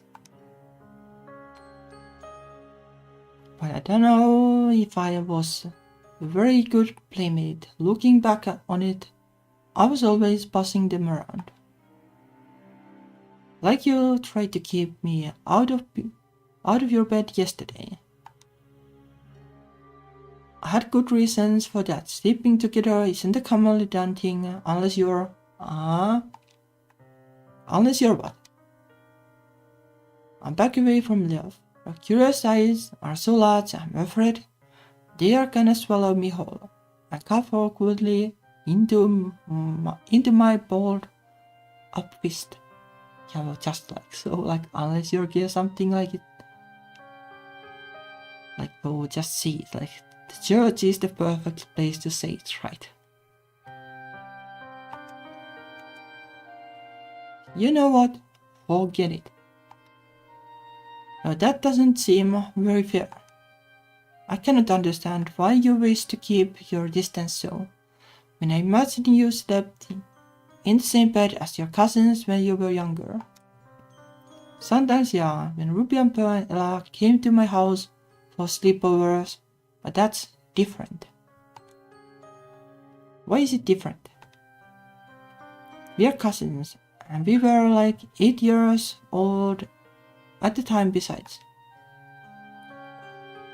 But you said I was your friend. Why can't friends sleep in the same bed? I'd rather not get into it right now. Not when we are standing in the house of the Lord. Well, you can go outside if you're not comfortable saying it here, but I kinda think it would be the appropriate place to say it, but maybe it's just a little rebel in me. It's not like I really believe in the Lord or anything. And I like to think I'm not a prude, but you know, it's the principle of the thing. If my strictly religious Aunt Joyce, who despite her name isn't all that joyful, knew how my heart pounds when I talk with love, she'd probably have a fit. Knowing her, she'd even ask for an exorcism.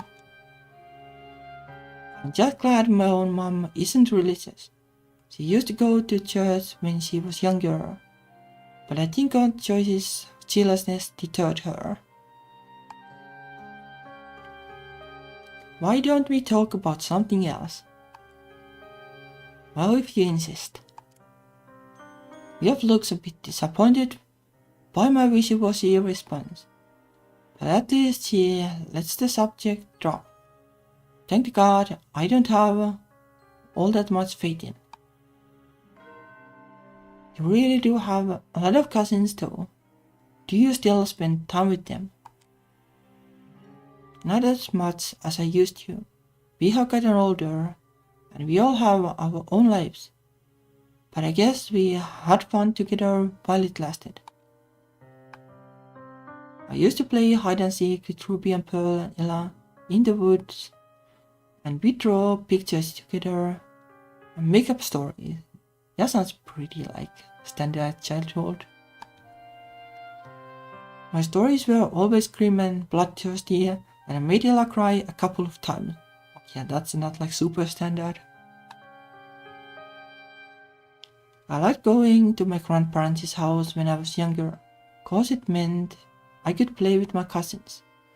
I wasn't a big fan of going to church though. Yeah, me neither, but luckily my parents like never really went there. Like only if it was like a marriage or something.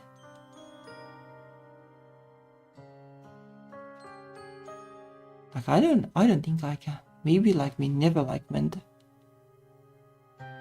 to church like unless it was like something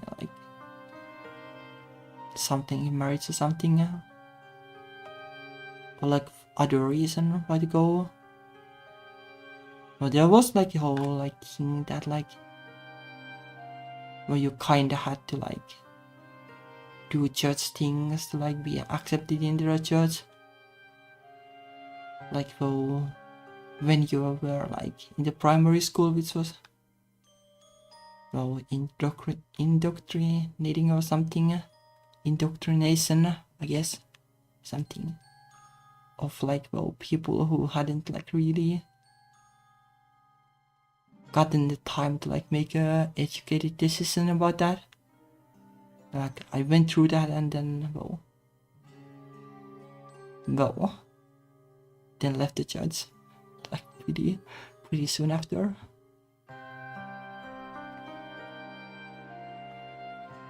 Like never did anything about the church thing anyway, or the religion, like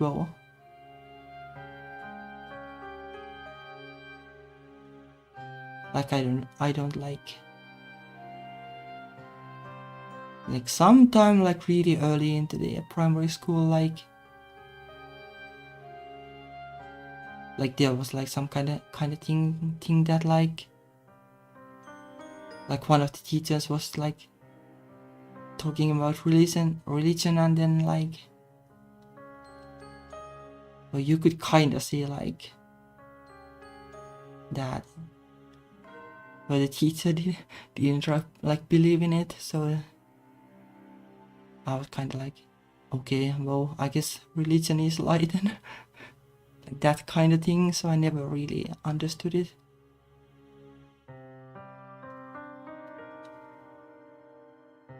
It's like kind of weird to have it happen like so early.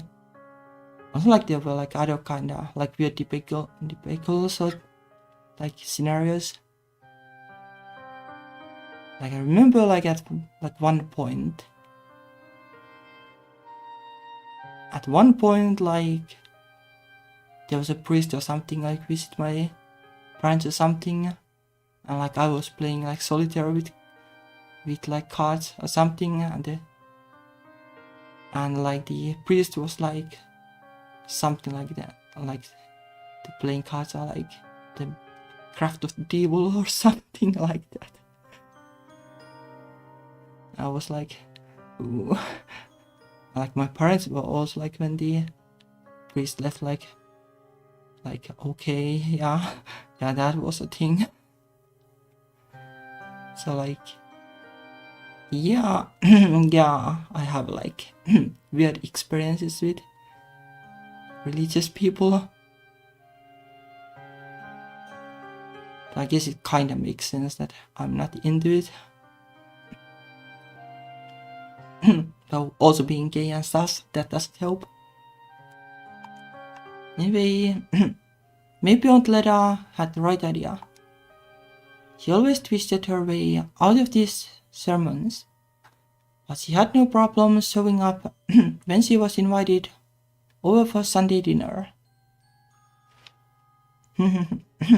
Yeah.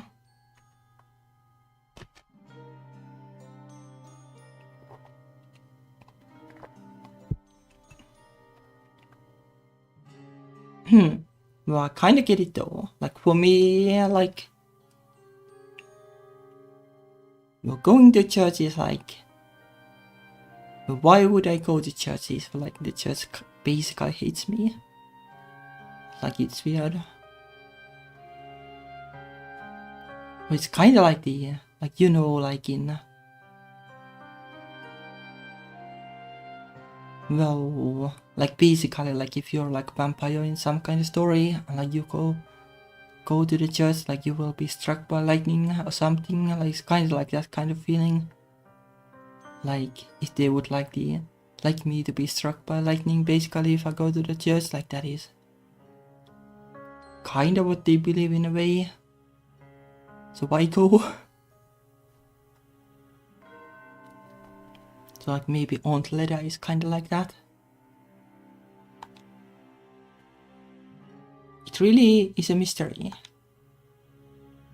I smile sardonically and shrug. Sorry if I'm boring you with all this. Yeah, same, sorry if I'm boring you with the blabbing. I'm just somehow in the mood for that. Oh no, I do not mind at all. I like hearing about your family. It sounds so different to mine. You didn't have any aunts or uncles. If I did, my father never spoke of them.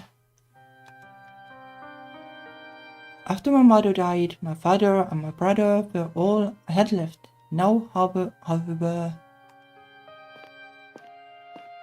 Jeff turns away from the church's guest book, stuffed to the brim with old memories, and begins to walk around the 8th building.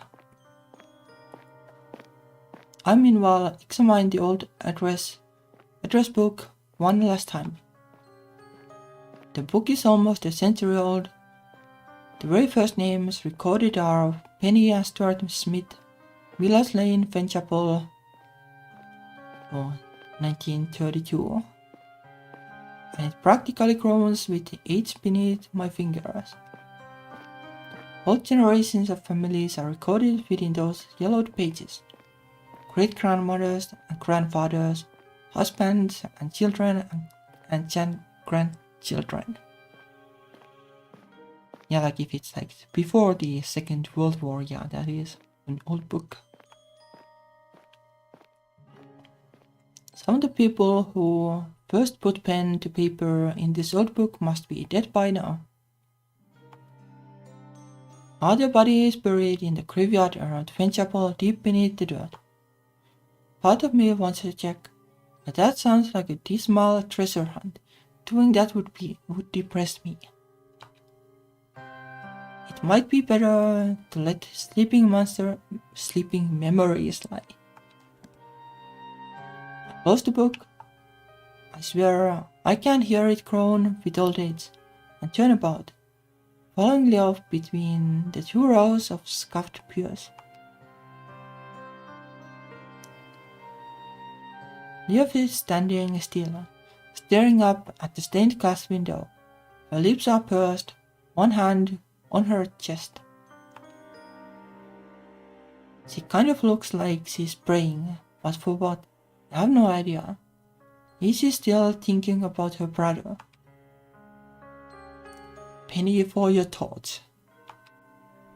I beg your pardon. I mean, what's on your mind? You look kind of serious. It is nothing, really. It is nothing more than a silly supposition of mine, but I just thought. The design of the stained glass window feels strangely familiar.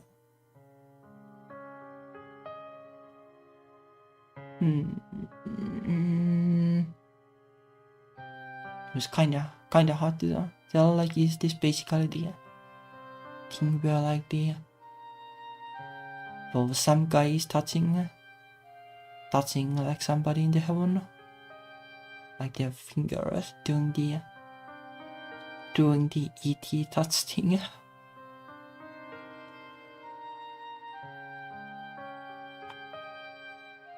Really?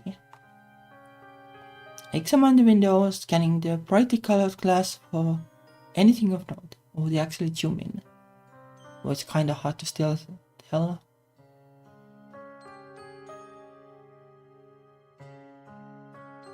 Well, I guess like it is actually a horse. And maybe a dragon, like something like that. Like a knight riding a horse. Like here's the knight and here is the horse, and this is I guess a dragon, but it's hard to tell because of the bloom. Like maybe like this is like the tail or something.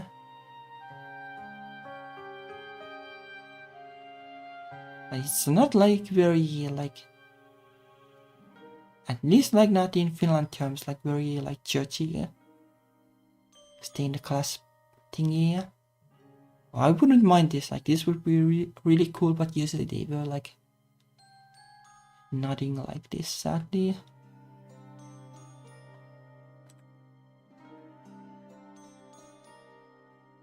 I was stared at this class window dozens of times during my childhood. It's by far the most interesting thing in this church, and it always caught my attention when I was marooned on the pews, bored out of my skull and incredibly uncomfortable.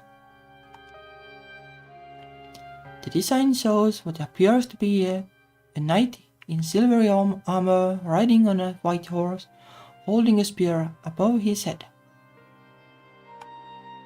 A fierce dragon faces the knight down, its green scales glistening like sunbeams. For a church, I always thought this scene was unusually, for want of a better word, cool. Yeah, that's kind of what I was thinking too. It's certainly more interesting than scenes from the Last Supper or Jesus' death. Yep. I distinctly remember tugging on my mother's arm when I was young, asking her excitedly if there really were dragons in the Bible. Not as far as I know.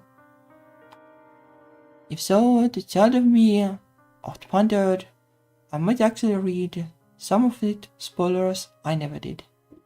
Yeah, I never did read either.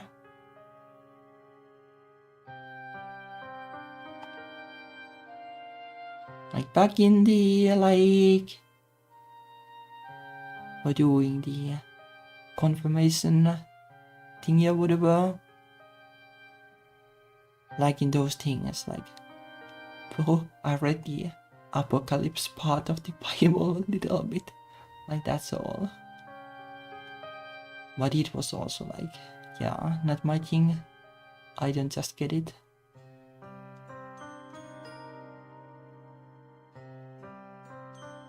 Like in some sense, like I guess like, well, there were like history lessons. Well, I guess like, well, religion classes in school or whatever. And like in some sense, like there is like, in some of the stories, like something of value, like about morals and stuff. But usually like people basically cherry pick the parts they can use against other people from the Bible, like instead of actually like taking the like bigger picture of it, like be a good person and don't be nasty to others and like don't be violent and stuff like that. But like usually it's just like, well, take this one passage and like use it as an excuse. Like that's kind of how I feel about the Bible. Like as a whole, it is probably like okay, yes, as a moral guide, but sadly that's not how it works. Or like some of the things are like just plain like deprecated. Like there is something like you're not allowed to wear like clothes that are made of two different like fabric types or whatever. Like sure, but like yeah, you kind of like everybody is like doing it wrong then. Like you can only wear like pure wool or something, like basically anything is like combination of two things, like polyester plus whatever, basically. So Well, I guess like in a way, like the Bible is all about like everybody is like a bad person and they need to be ashamed and stuff like that, so they can then they will be obedient and can supposedly go to the heaven, or otherwise well enjoy the fire, I guess.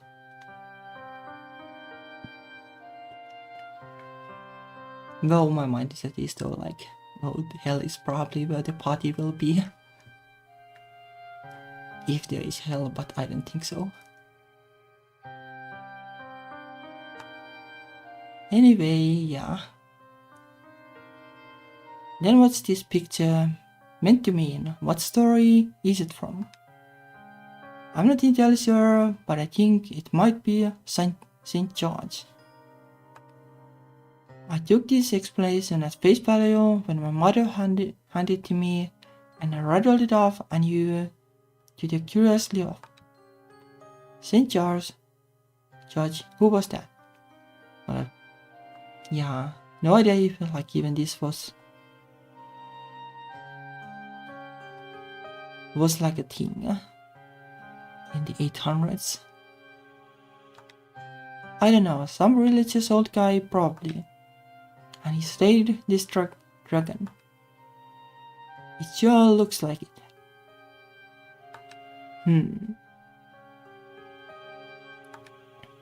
Leo purses her lips in thought. When I was younger, I heard stories of a Saint Theodore who slayed a dragon in Ucheda. Perhaps the two stories merged. Perhaps they did. The two of us looked back at the scene depicted in the window. I'm pretty sure like there is nothing about dragons in the Bible, so it's basically just like I guess like they have basically adopted like a kind of a folklore or something, and like attached it to some religious guy or something. Kind of feels like that. The saint holds his holy lance aloft, ready to plunge it deep within the dragon's heart. For a piece of supposedly Christian propaganda, it's pretty gruesome. I wonder why this scene has been depicted at this church of all places. Is it a bad thing? No, of course not. I hardly mean to dismiss the work of the expert artisan, but it is quite the unusual scene to display in a place of worship, particularly when it is the only scene that was given its own window. I wonder like how this will like relate to the story of the game.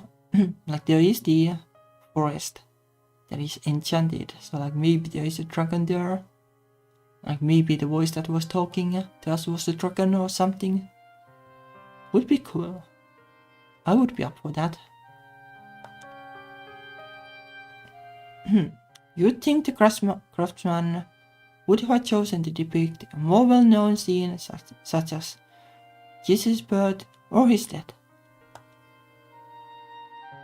Well, what do I know? I am no artist myself, all I can do is fight.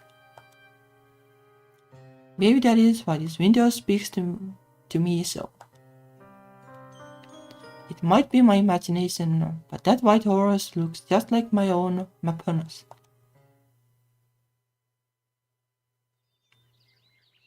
Well, she is a knight, so like it is like at least thematically fitting, I guess. If nothing else. The pair of us leave the church when the sun has reached its peak in the cloudless sky. It's swelteringly hot, and I sigh as I brush a few damp strands of hair behind my ears. Yeah. Maybe it would be better if we stayed in the church. But something about it seems to have put Leov in a strange mood. She isn't smiling nearly as much as I have grown used to, Her expression is unusually dour. Like maybe sinking into her that well. It is kind of a weird situation where she is in. I wonder what she is thinking about. We cross the graveyard, skirting around a distinctively cross-shaped tombstone and around small, child-sized graves made for those who died before they reached double digits. There's a breeze, but it does little to alleviate the scorching heat. The wind itself is warm, and it almost seems to steal the air from my lungs. We are supposed to be in England. The weather shouldn't be this hot. You should be careful, my lady. You are so fair, you might get burned. I know that. Thanks very much. That's one of the main reasons why I always try to weasel my way out of PE and sports day. My complexion's frighteningly pale, and on sunny days like this, I don't tan not brown like the self-appointed queen of John with gifts, Lorna Davis. I turn pink. Like is Lorna Davis the person she was ranting about all the time in the beginning? I don't remember anymore. It's pretty embarrassing actually. How can I be a goth when I look like a knock of Peppa Pig? You should stay in my shadow, my lady. I'll shield you from this fitter. No idea how that's going to work though. How very kind of you, what a gentleman. Seriously though, this is such drag. I didn't know I'd need to wear sunscreen before I stepped outside. It wasn't that hot this morning. Maybe I should have checked the weather forecast. Forecast tells you what the weather is going to be for the next few days. Oh, you mean like an oracle? I guess so, but it isn't always accurate. My southern umbrella and an old anorak are never once worn into my bag before she bundled me off for grants. She thought it was going to rain. Oracles are not always accurate either. That is part of their mystique. Good point. The undergrowth rustles in the distance. I can see a few rabbits from the corners of my eye. The nose is twitching as they nibble at a few dried out dandelion leaves near the base of an oak tree. Even the rabbits look worn out. Their ears are drooping and they snuffle about for food lethargically. I don't feel hungry either, but it's almost time for lunch. Eve seems to have an inexhaustible appetite. Regardless of the weather, I wonder if she wants to go back.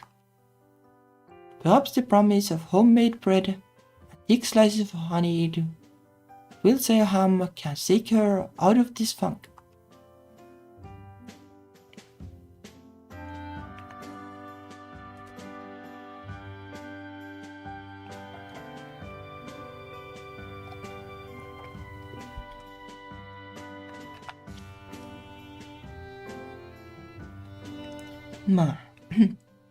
Helios.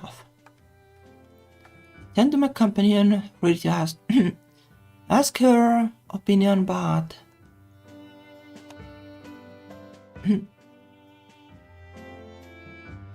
yeah, it is kinda like, because it's blocking the camera, it kinda tends to do weird things.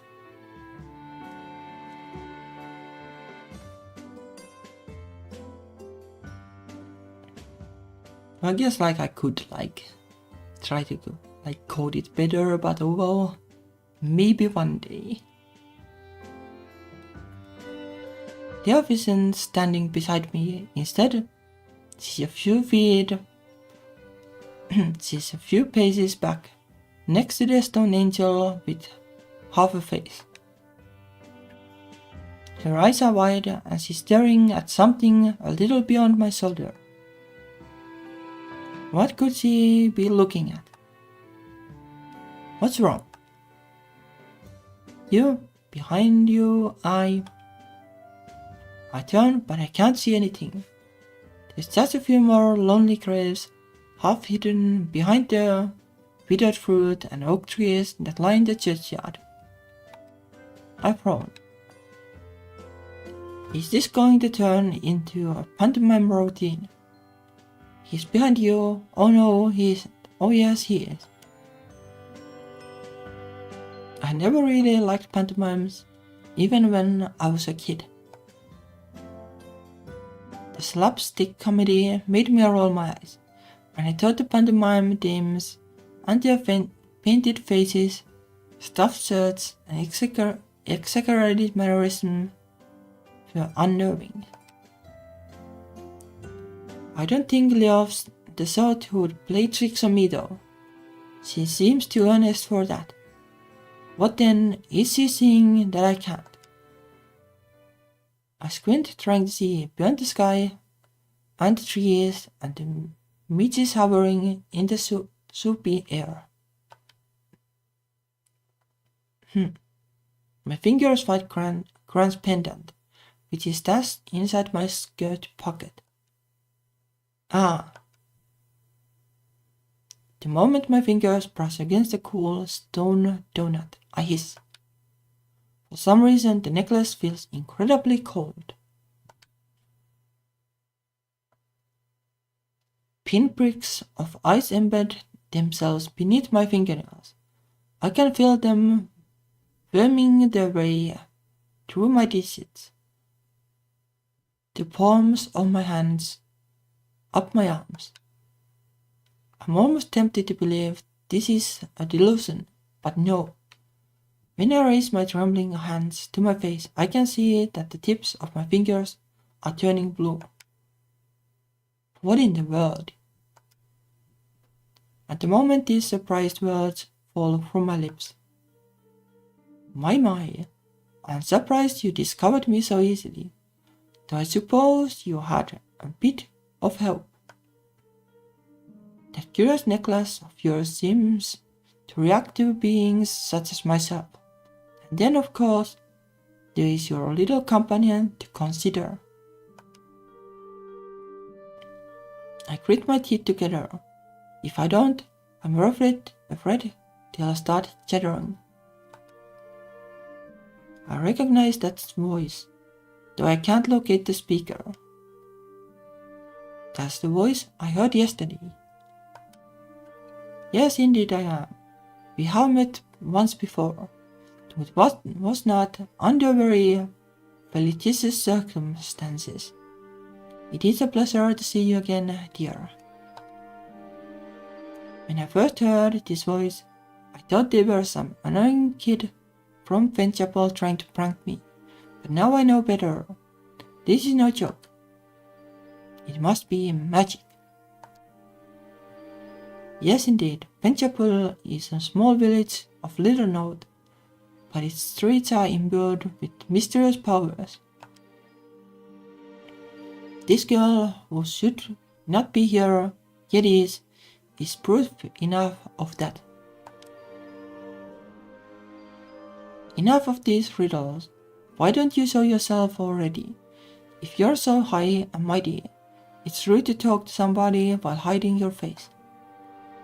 So you mean to speak of manners, do you? How amusing for a girl whose loud language yesterday could have cuddled the air.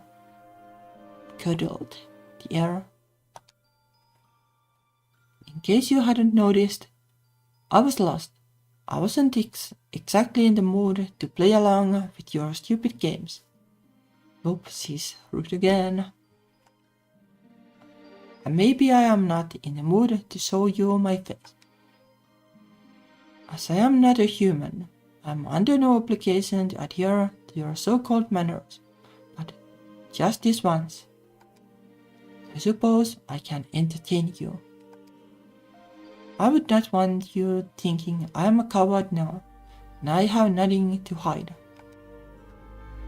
With this hollow statement, the air before me seems to ripple, somehow, as though I am surveying the scene through a fine pottery film.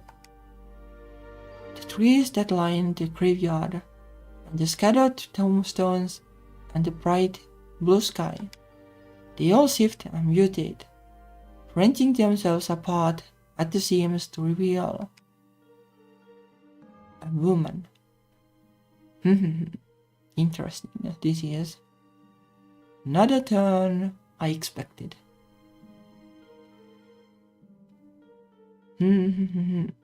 Interesting.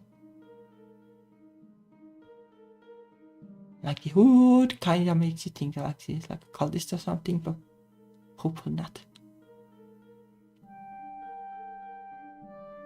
Like, does the dragon have to do something with this? Like if Leaf is the knight and she is the dragon.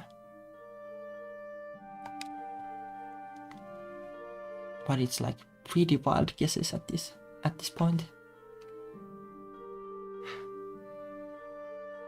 She's sitting in the boughs of a tall oak tree, one leg folded over the other. She has very long silver hair, the same color as snow, and similarly pale skin. Oh yeah, let's do this too.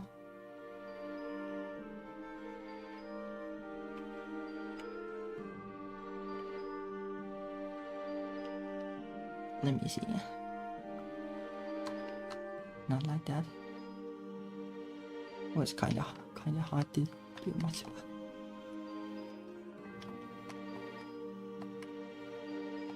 Something like that.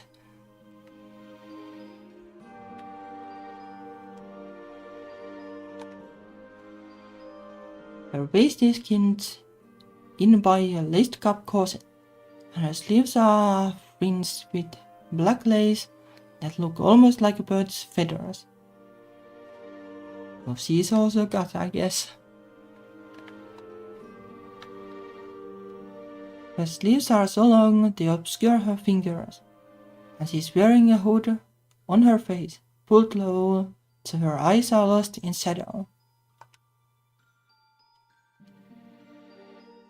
I can still see the bottom half of her face, however. A gash of eerily white skin against a black backdrop, with a pair of bright red lips. I don't know who this woman is, but something about her makes me feel uneasy, not in the least because she appeared out of nowhere. I can tell at a single glance that this woman isn't a human. She must instead be a witch. Well, if that is what you want to call me, I will not argue. I have been called such in the past. Though I had hoped you could think of something a bit more original. Like, well, not that it is original, but like a magical girl. Oh well.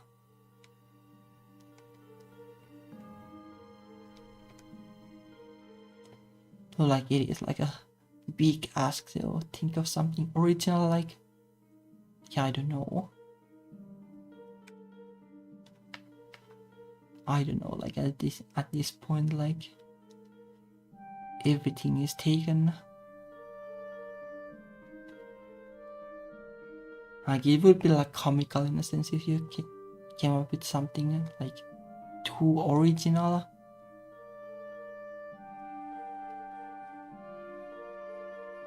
Like, I don't know, like, but not that it is original either, but like, you could be like, oh my, you're not a human, you must be Homer Simpson, or something like that. Like that kind of comical. The Homer Simpson is supposed to be human. Just really yellow. Witch, enchantress, or temptress. It is all the same to me. As if you would care to know my real name. Your real name. I stare at the woman in black, mouth agape. For some reason, I never thought she could have a real name. The concept seems too dull and ordinary for somebody so obviously unusual. Like if she's like a dragon, she could be like party snacks or something. Like that's the Skyrim dragon. Indeed, I have one. Of course I do. Why do you look so surprised? The woman grins. I'm Lynette. Like the bird, you know, but it is spelled differently. It is a pleasure to make your acquaintance once more, Mani. Are you... I stare at the witch.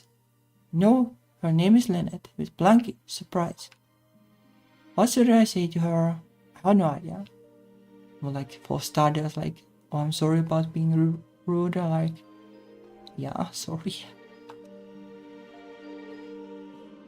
It was easier to hurl insults when I couldn't see her. But now that she is real as a fairy tale construct like a witch can be, it's surprisingly hard to say anything. Maybe she's cast a spell on me. Have I been rendered mute? Oh dear, I knew this would happen. People always struck dumb by my presence. It is so much easier to hide myself away. It makes conversation far more interesting, particularly when the other party has no idea who or what I am. Their fear is even sweeter than honey. Lynette sighs and shakes her head. You seemed like quite a very young girl when I first encountered you. I had high hopes for you, but it seems you have lost much of your spark. What a pity. Well, like as long as she's not making us like a vessel to be her new body or something. To like she seems fine still, so maybe there is no hurry with that.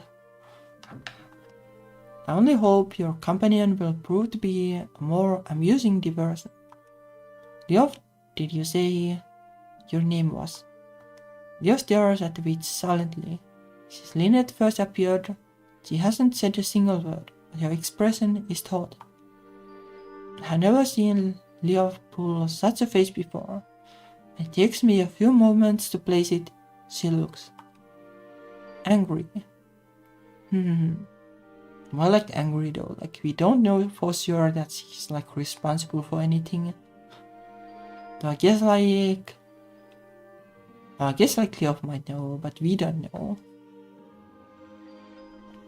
Okay, like if she's a witch and the forest is enchanted, like, well, she could be a culprit for something.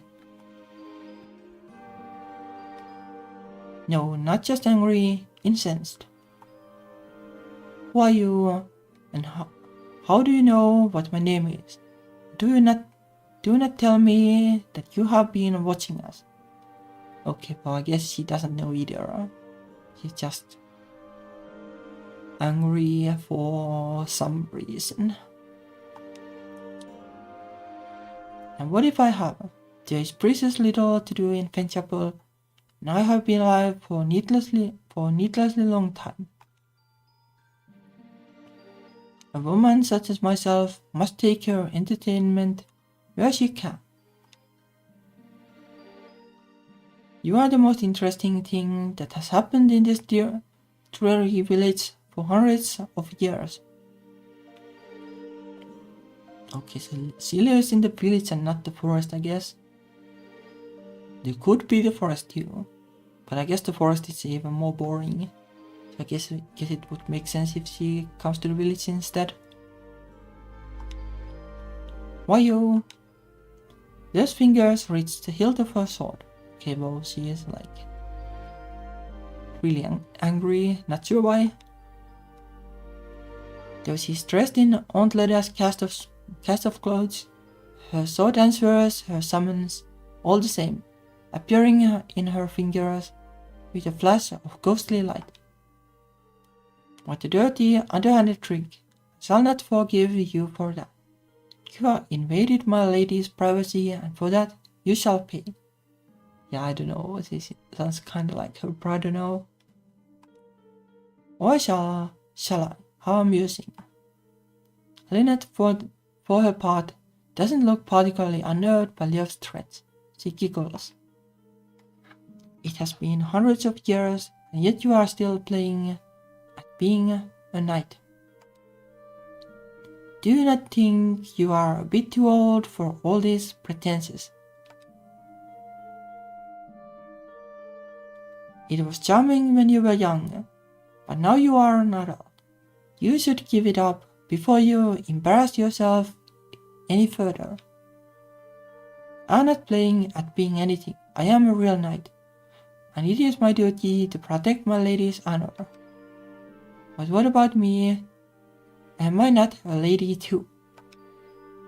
You might look like a lady, but I know that to be a ruse probably. You are a wicked witch, and you mean to do us harm. That much is obvious. Well, not all witches are bad, but and wicked witches can be good too. We have seen that too. Now come down here and face me. I will teach you a lesson. With that dull blade, please. I doubt you can even scratch me. Would you like to test that? Not particularly. I deplore violence. It is most unseemly. And you have always been such a sore loser. I would not want to make you cry again. What do you mean? You talk as though you know me, but that cannot be. I'm sure I had never seen somebody like you before. Could she know things because of Edmund? If she is basically the one that has planted the paranoid thoughts into those brothers' head, and they have been in the talks or something. Maybe that's how she knows Leof. I do not doubt that, dear, but I am rather familiar with you and your convenient delusions. I had hoped these intervening centuries may have knocked some sense into that empty head of yours, but I suppose not. No, what did I expect? Those of your family have always been damnably stubborn. My family, does it mean you know my brother? What if I do? My brother, his fingers tighten about the hilt of her sword. He is the only family I have left, but now he does not recognize me. He claimed I was a demon, and he tried to kill me. He is not right in the head. He must be sick. Somebody whispered sweet lies into his ears, and he fell to their trap. Was that your fault too, Wild Witch? Did you put a spell on him? If only I could say I did. If only to see the look on your face, but unfortunately, I cannot take the blame for his current behavior. So in other words, or maybe it's just because he has been lost for so long. There was somebody whispering, so there must be somebody else still, if she's telling the truth.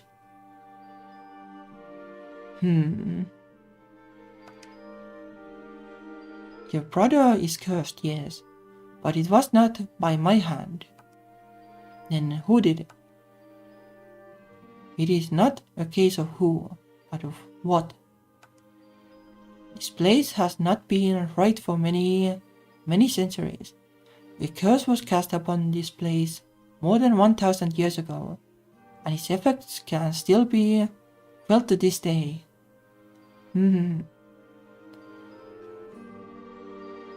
So Leo was put to sleep, and Edmund was trapped in the forest and like kinda like preserved there, like without aging or such. And like, I'm not sure if Lynette is part of the curse too, like could be, I guess. Like if her condition is the same as Edmund's in a way. Like living forever, but like being a little nutty.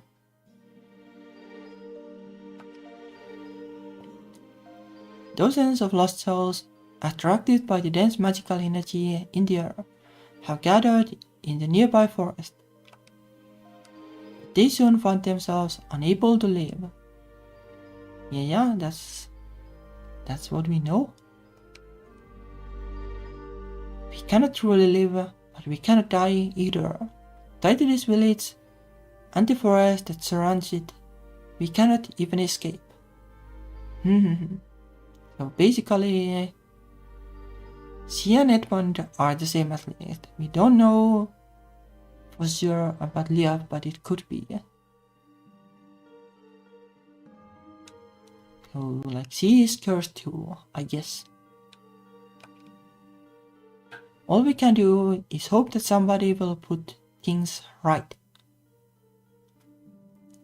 It's like, why the curse then? Like, did something like horrible happen? Because that's usually why the curse things happen in stories.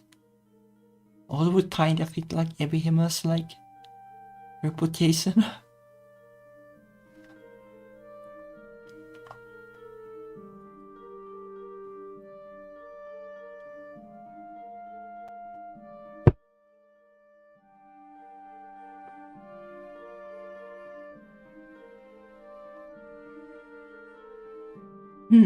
What? If you want to put things right, doesn't mean you're not my enemy.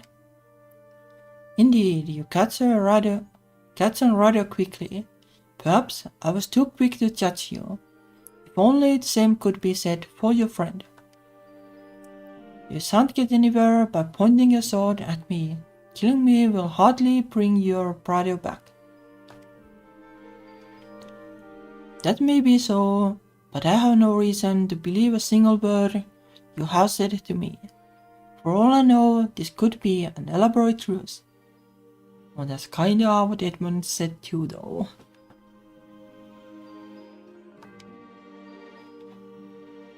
I will never fall for your tricks, you wicked witch. If you are indeed the one who cursed my brother, then you will pay 100 times over. Well, she said she's not. Oh dear, what a disappointment. It is in one ear and out the other with her. Yeah, basically, yeah. Lynette sighs and shakes her head. Oh, what did I expect? She has never once listened to me. I knew from the beginning that this would be a wasted effort, but money. The witch affixes me with a cool, steely glare. Leo might not care to hear what I have to say, but I am sure she will listen to you. She seems to have taken a liking to you, so please try to talk some sense into her for me. This village and the forest that surrounds it is cursed. If you want to unleash the shackles that bind Leo's brother, you will have to trust me, whether you want to or not. This is your only hope to set everything right. I have been waiting for you for more than 1,000 years, and I do not want to wait another 1,000 more. You had pestery though. Okay, so we are the protag, I guess, like the usual chosen one. The full moon is almost upon us, and by that point, it might be too late. Okay, it is Heart of the Woods too, kinda. Okay, kinda the same kinda thing. Well, until next time. Yeah, sure, but like you could have like explained something, it might have helped. Wait, don't you dare disappear. I cannot let you escape with your life, you wicked witch. And you think that will encourage me to stay. Perhaps you should sheath your sword, and then I might reconsider. Really though, you have always been terrible at talking to girls. Perhaps that is why she never returned your feelings. What are you speaking of? Come back here. Okay, now we are casting some like interesting shade. But the witch vanishes despite the elf's angry protests, as though she was never there at all. I can still hear her laughter dancing in there, albeit softly, until that too fades away. The breeze runs through the graveyard, rustling the leaves on the trees and the grass at my feet. I shiver. My granite pendant feels uncomfortably cold against my thigh, like a block of ice.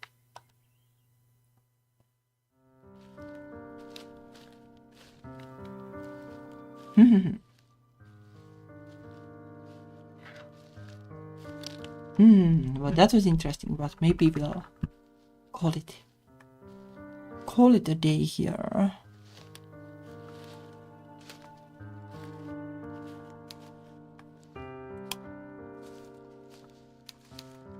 But yeah, the game has taken an interesting turn. I didn't expect this. Like I was kind of expecting we just like chill and like mess up with the like luxuries of modern world. Maybe there's more of that too, but well, there is other things too, it seems. I kinda knew that we would have to free the brother, but I guess like that is the main quest in a way.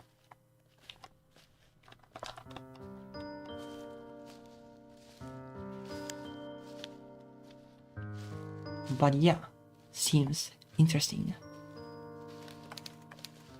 Seems interesting, but well, my throat is kinda starting to hurt with after all the blabbing. Oh, like actually, let me see. Well, I think we got like nowhere because of that.